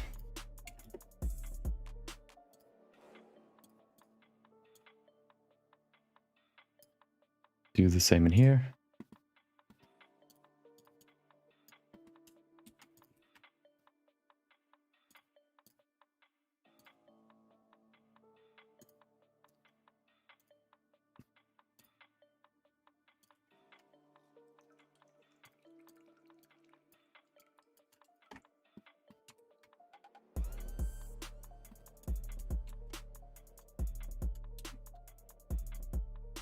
Okay, that's quite... Can you even hear the music? It's so quiet. Okay.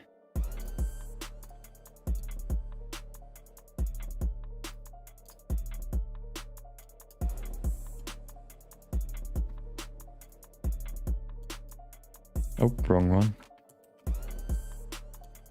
Okay. Maybe change the color up a little bit.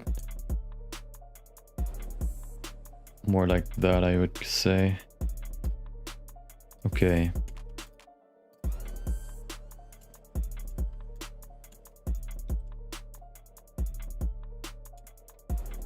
Oh, of course we have to add, change the waves. What I want to do with those.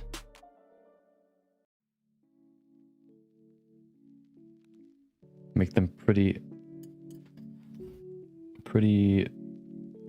shiny, maybe 0.1.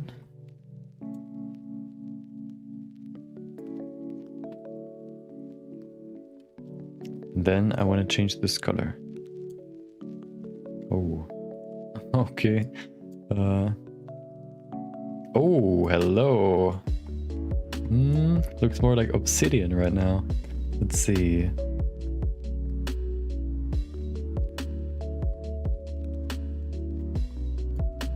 Nope, we don't need anisotropic.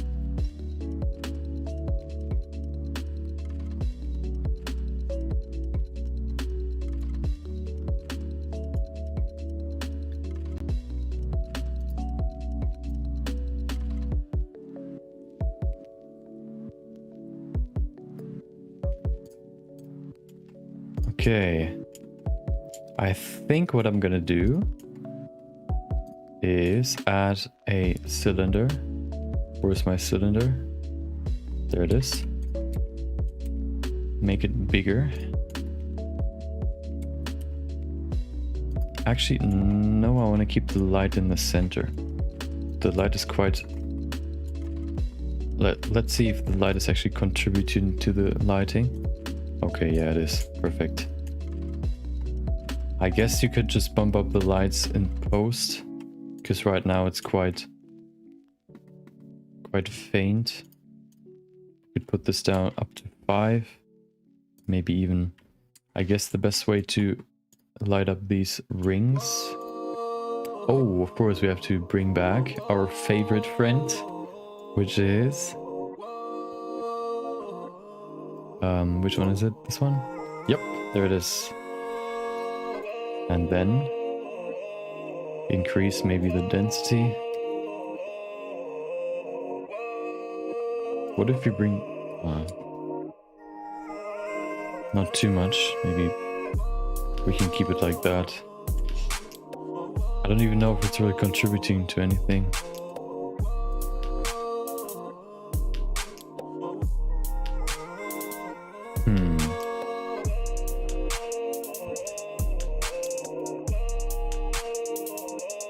It adds a little bit.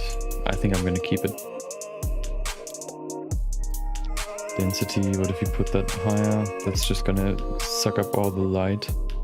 Oh, that actually looks quite cool. What if we just increase the strength for everything?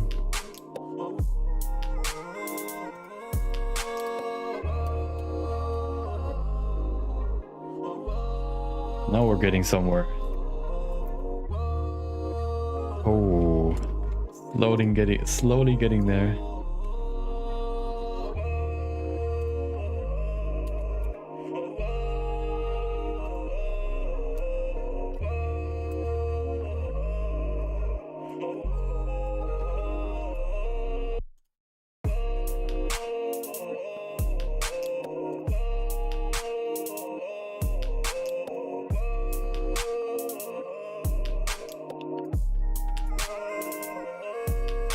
Oh, hold on. I want to change this maybe to a 0.2. Maybe 0.1 only. Yeah. Let's make a test render real quick and see what it looks like with post-production. Like simple post-production.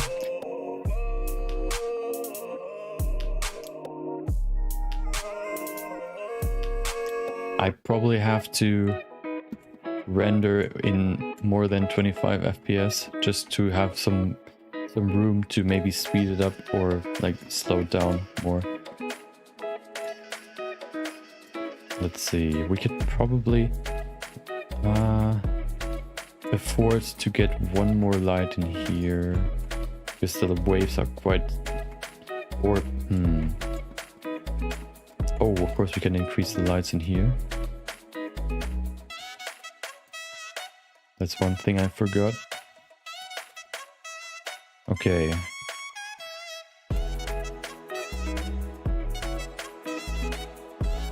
Ooh. Very mysterious looking. Yeah, I think that's good so far. Let's make a quick render. Quick, let's see how long it's gonna take.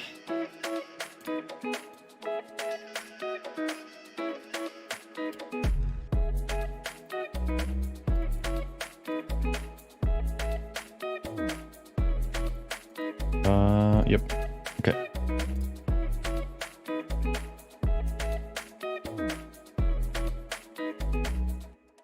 Everything's ready, so let's hit render and see what's how long it's gonna take. Oh, it's actually quite fast. Perfect. Oh, hold on. We forgot something. We have to add the other stuff back in. Ring mid. Let's go back to the viewport. Oh, hold on. Oh, we could do one more thing. Where's the base? There it is.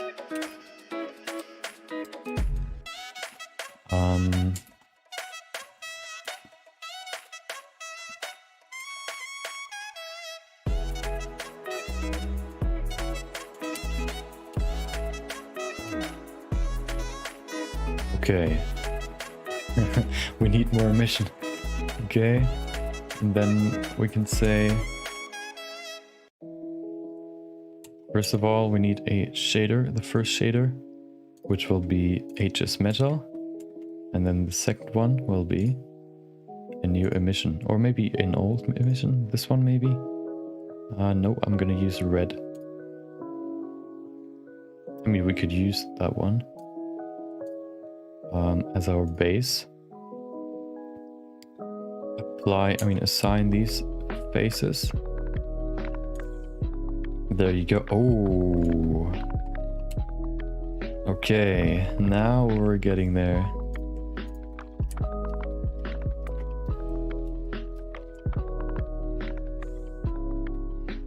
To make it easier on ourselves, we just go in here and bring in a color hue saturation.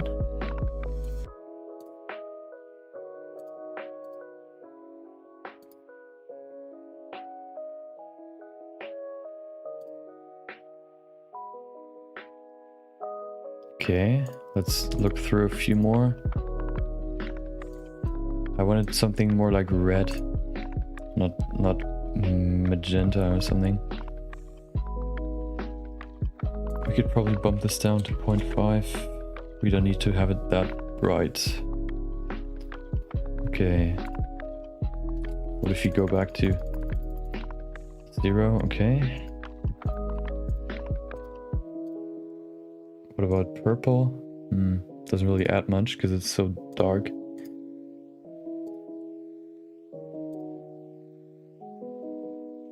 What about 0.85? Okay, 0.81. Okay.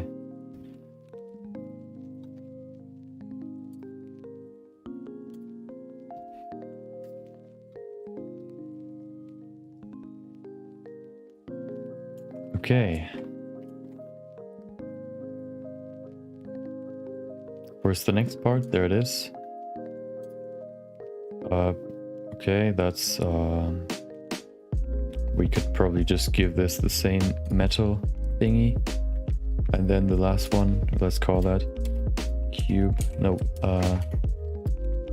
ring. Let's call that ring mid. Call this one ring center. And then the last one, this one. This might even be too much because it's so... This looks cleaner than this one. So maybe we'll leave that out. Yeah, we don't need this. I'll leave it, like, keep it in the scene though. Okay, now.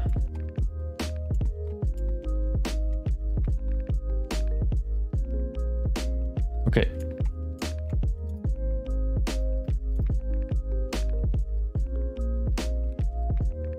Time to do a quick render, and I think we're done.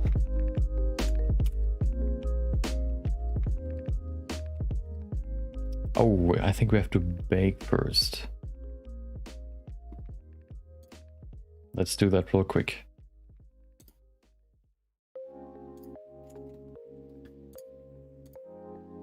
Baking, where is it? In here. There it is. Put that to 100.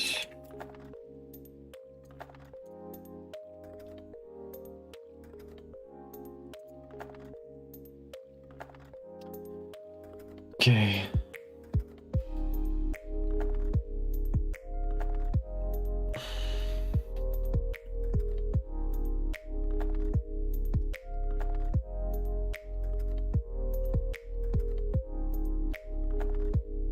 Quite excited to see this with some post-production, to see the final image or final version.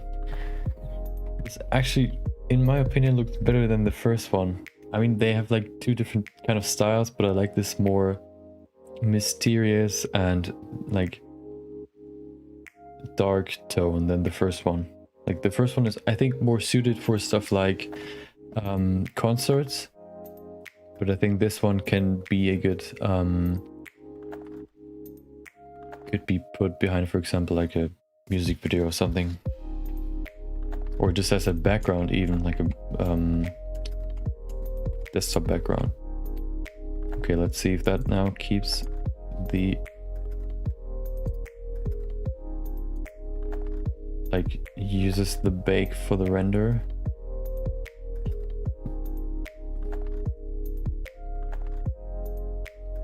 Does it? No. There's something going on, but I don't know what it is. I think there's still something in the scene that's weird.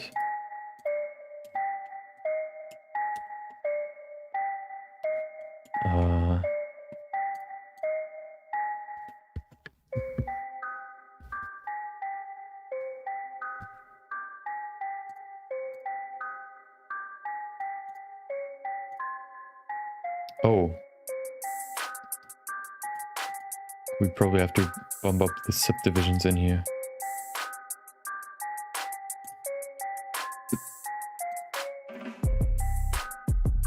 Okay, this should work now. Hopefully this actually is saved in the bake. I guess we have to bake it again, just to be sure. Shouldn't take too long, so it's not too bad. Yeah, something like that. I think it may look better as a static image rather than an actual animation. I'm on a Discord server, but I don't have my own.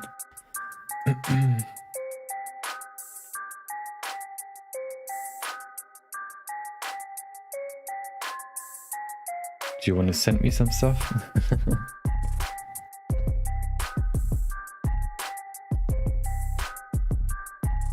Send me some juicy inspiration.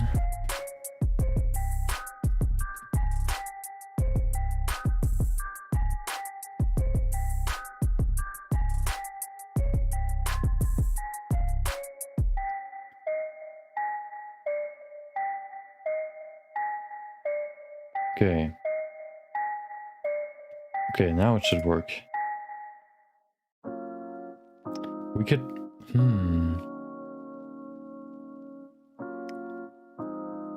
No, let's just render it.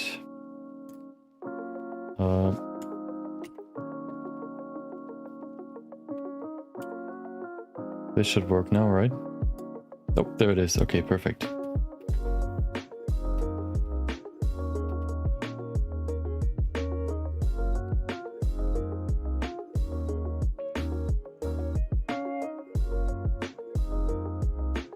Okay, on to post-production. good old denoise filter as always. There we go. Okay. Oh, we forgot to animate the waves. Okay, we'll do that in a second.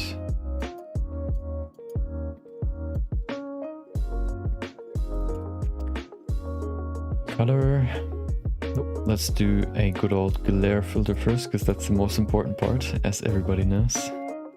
Maybe Simp Fog Glow should be the best.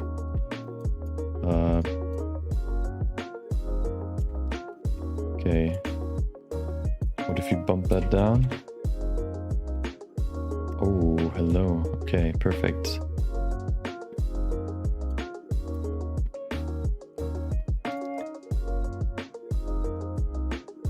We could, yeah, I mean, the rest I would probably do in Photoshop. Oh, I like this. I like the symmetry basically because of the, like you have these rings up here and then you have the same reflection down there, which looks kind of cool. But now we have to animate the waves. Oh, wait, they're already animated, right? If we move our... I think so. Yep, they are. Are they? Yep, they are. Okay, perfect. Yeah, I guess that's it. To be honest, I don't know why or how, but this like came out better than I expected. Like this, the first one was super flashy and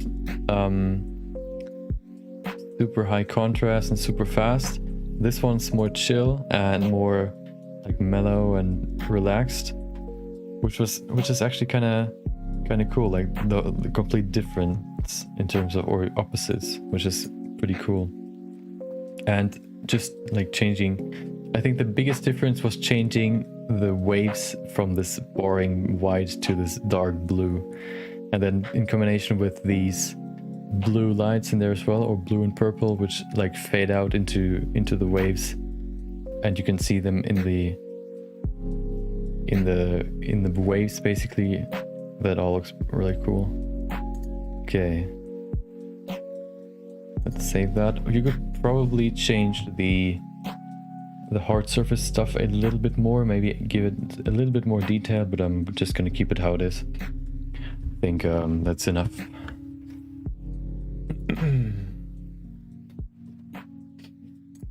It's like, it looks simple, although there's like in the middle at least pretty much going on, like a lot. Okay, so just to recap, we finished the image. It's crazy how the last few steps, like always, not only in the first VJ loop, but also in the second one, how the last few steps really changed the whole look. And really, like, at some point I wasn't really sure what I wanted to do or how it should look in the end, but after just a few changes I really had a look I was going for, and I think it came out pretty cool. I think this may be more suited as a like animated desktop background or something, because it's more chill than like a concert visual performance. But still, as I said before, VJ loops can be a lot of things. Some of them are more chill, some of them are more aggressive, I would say, or extreme or dynamic, and this one's just more chill. So you're gonna see the finished render. I can't see it because it's I've just finished, like, just rendered it as a still image. It's probably gonna take a lot of time to render it, because it not only includes stuff like cloth simulations. I can quickly recap what we did. So to see the whole layout. It's basically just like waves on the outside waving or like flowing into the middle, and then you have this hard surface. Like the main theme that I was going for was hard surface combined with organic stuff. So you have these waves going into the middle, and then you have this membrane in the center of this iris, I guess, where the ball is like trying to peek through or like get through, and then it goes back in, and you can see the glowing of the ball through the membrane, and then you have just a few nice glowing rings in there. So yep, I think it actually looks better than I expected. And yep, if you enjoyed this process, maybe this video, if you want to make it your own now, feel free. You can always hit me up and ask for some feedback. If you enjoyed this video, you can give it a thumbs up. If you didn't enjoy this video, if you did not like it, you can put thumbs down and give me your criticism in the comments. I'm always happy to hear that.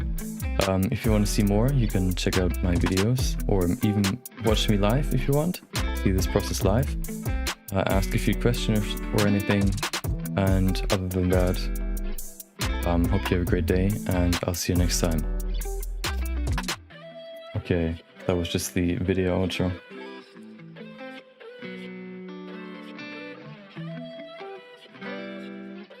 Jace placement. Let's see. I tried to find a good free software for terrain displacement where you can basically just go to Google Maps, or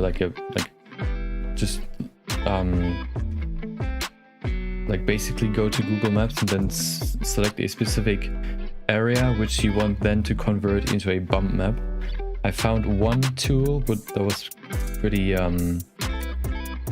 messy because the bump map was quite all over the place. I think it was just too much information, so all the you couldn't add enough vertices to actually get a good displacement. And if you go too close, the bump map was just too shallow. 8K displacement map generator.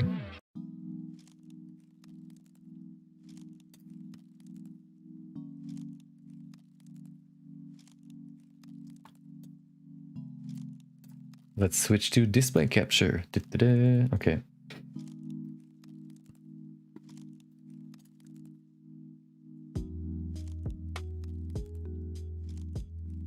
Okay.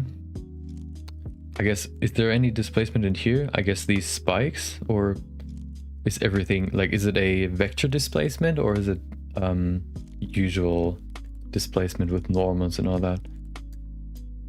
Oh. I've never used vector displacement before, kind of interested in that, but I think that's more for baking rather than actually using it in models.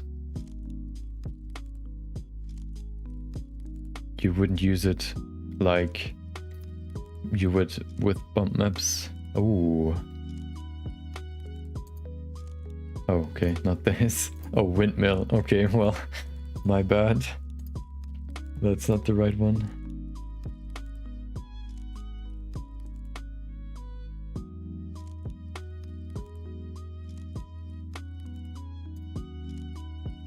This one more. Futuristic displacement. Yeah, I was wondering how you can make these crazy detailed displacement maps. I guess you would use something like this. But don't you have to add so many vertices to get these diagonal lines smooth?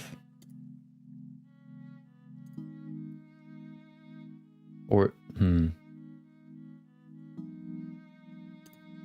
like that, so many details.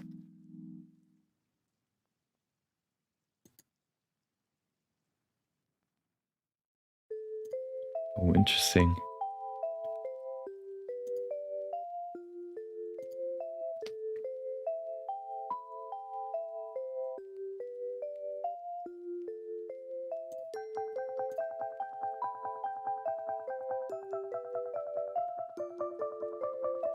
Okay, why is it called German 3D Portal when everything's in English?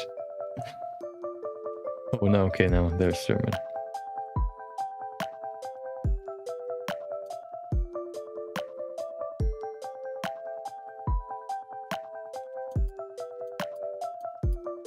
Okay, now I'm back to this side. I guess that's the wrong, the correct side. Okay. Yeah, I've never used Cinema 4D. I guess the displacements works a little bit different in there. So you don't need to rely on your amount of vertices to actually get a good displacement.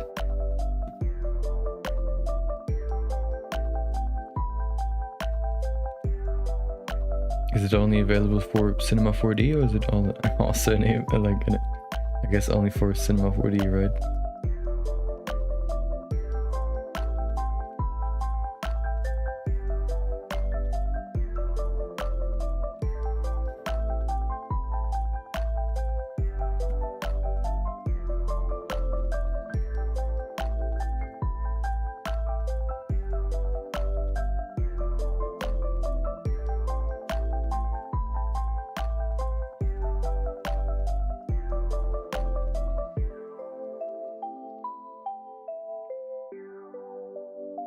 Mm-hmm.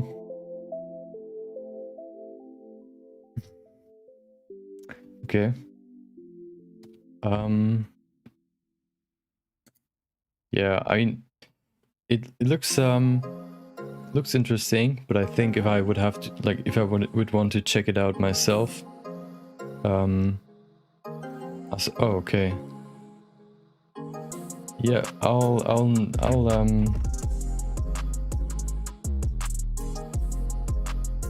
write it down, so I'll keep that in mind. Maybe I'll make maybe we'll look into that at some point on, like, in one stream.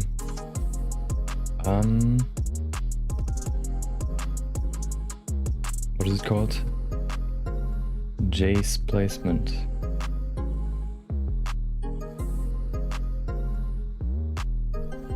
Okay. I've noted, like, I've written it down, so I'll keep it in mind. You know, one thing I'm quite interested in is, do you know the gum bug? Hold on. This thing right there. So one thing I wanted to do at some point is, this is an object that it only has two surfaces it can actually, like, balance on. It has one that is unstable, which is this top part right there, this edge, and then at the bottom, as you can see, as it's standing right there. Usually every object in the world, except for this one, I guess, has 4 stable or 4 surfaces it can stand on, but this one has 2, and I kind of wanted, like, if you move it, then it, like, moves all the way, like, the whole time until it, like, finds this stable spot again, like at the bottom. And there is a 3D scannable model of it. What I wanted to do is bring that into Blender and see what happens if I apply physics simulations to that, if that also, like, behaves the same way as if it would in real life, or if you, for example, like, could put it at on some other on another side and it would just stand there. I think that's quite interesting to see. Let's see, Ghost Team visuals. Oh, hold on.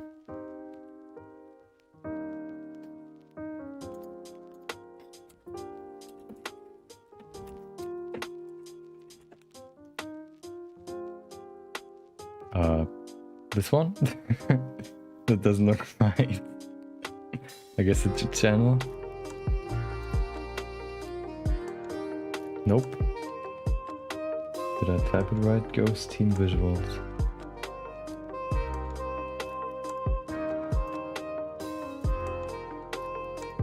This one? Go. Oh, there it is.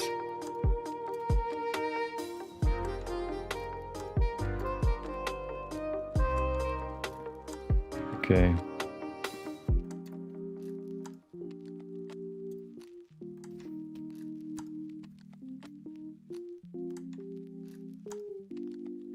Oh.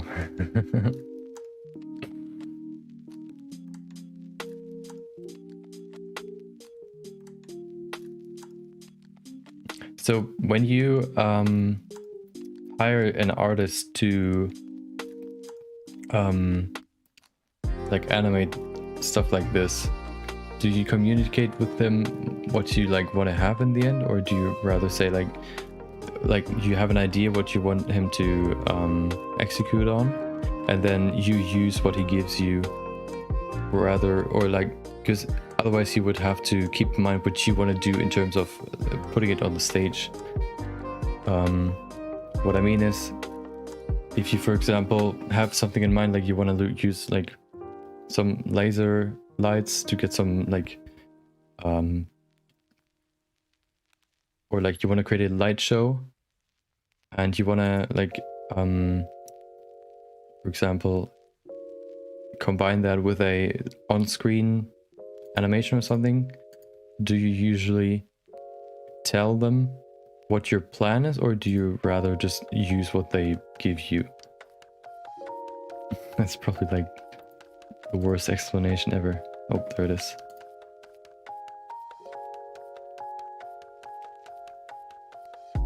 Ooh. It's crazy how simple some of these scenes can be. Just adding like roughness maps and bump maps and all that, and just moving your camera through the scene can just be enough.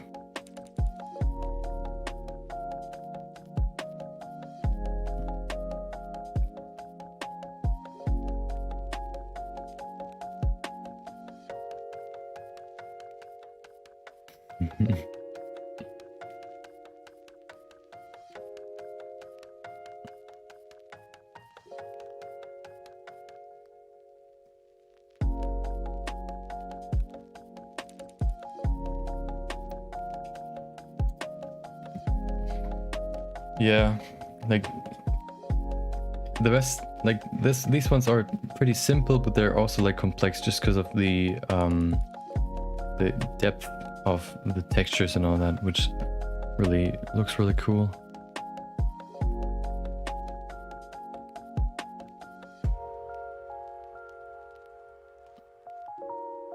Okay, yeah.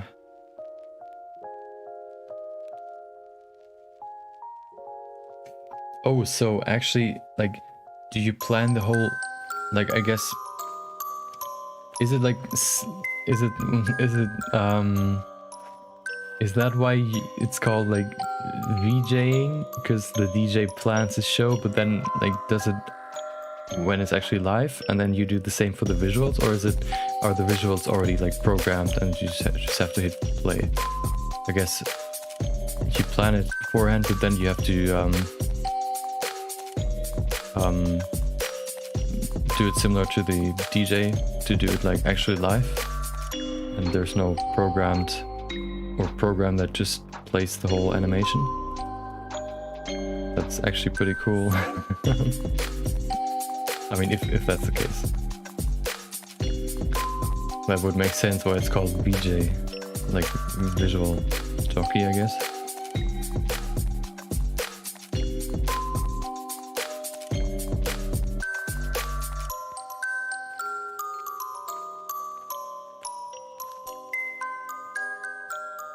Okay. Let me save this. Actually. Oh, yeah.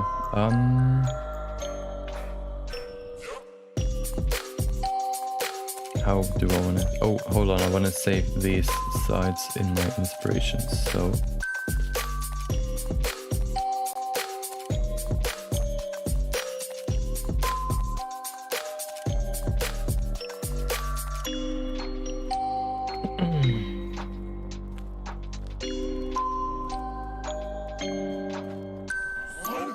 Oh yeah, that's pretty cool then. Like that you have to like I think that like I can imagine that that's pretty fun. Like having to come up with that on the spot. Then finding the perfect loop for the perfect moment.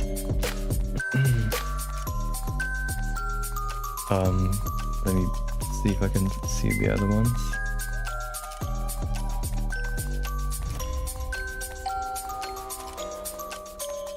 Yeah. I always thought the like the background visual stuff is more is planned rather than actually like live performance. This makes it even like cooler.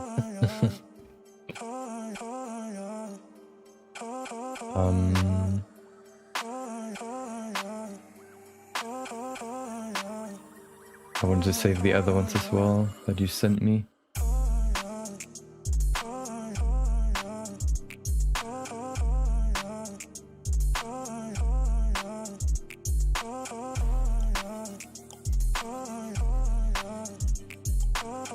Oh, there it is. This is comics.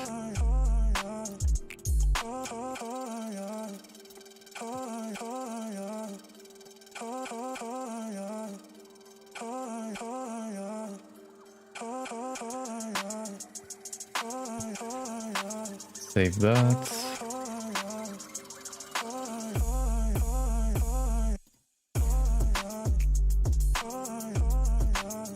And KBK Visuals. Okay. Nice. Are you more of a freelance artist or do you work for a company or like a agency?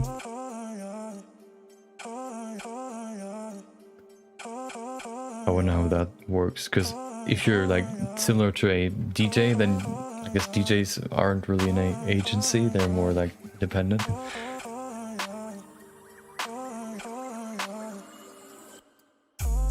Okay.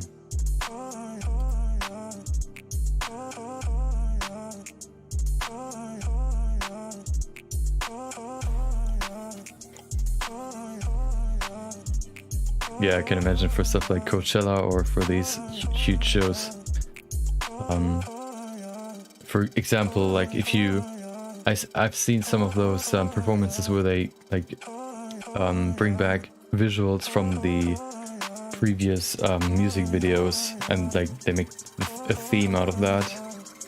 For example, if you look at I don't know, Travis Scott, ZZ with their beach-like theme, you would probably then make more like a bluish beach-like performance rather than like some neon dark theme like this, for example, some futuristic stuff.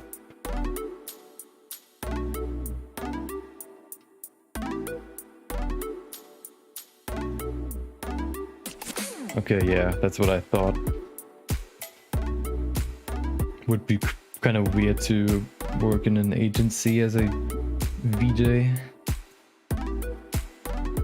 Oh, hold on, I have to stop my recording. Okay, so I think I have to wrap it up real quick because I need to go to sleep real soon. It was really nice and informative talking to you again. I'll render the whole thing tomorrow. Let's see how long that's gonna take. Probably I'll start it in the morning and then I'll be done in like 8 hours or so. And then I'm gonna send it to you. Yep. So if you can use this for anything, I mean, this one is probably way different than the first one, but yeah. I'll do that tomorrow, and then tomorrow there's gonna be no stream because I'm gonna work on my videos for next week and also stream stuff. So there's not gonna be a stream tomorrow, but on Monday, so Monday through Thursday, there's a stream. I'm not sure what I'm gonna do on Monday. I think what I'm gonna do on Monday is usually the teaching stream rather, where I like share tips or like tutorials about something. It would probably either be how to make eyelashes for a character or how I make it easy on myself to position my camera with constraints and all that. Maybe combining a few tips like easy tips just to get a full video out of that. That's probably gonna be Monday. Yeah, I hope you enjoy the rest of your day and hope you have a nice weekend. Maybe I'll see you later, and until then, see ya. Hold on. Not yet. Okay. First I give you this performance right there, a nice wave, and then I'll see you next time. Until then, take care.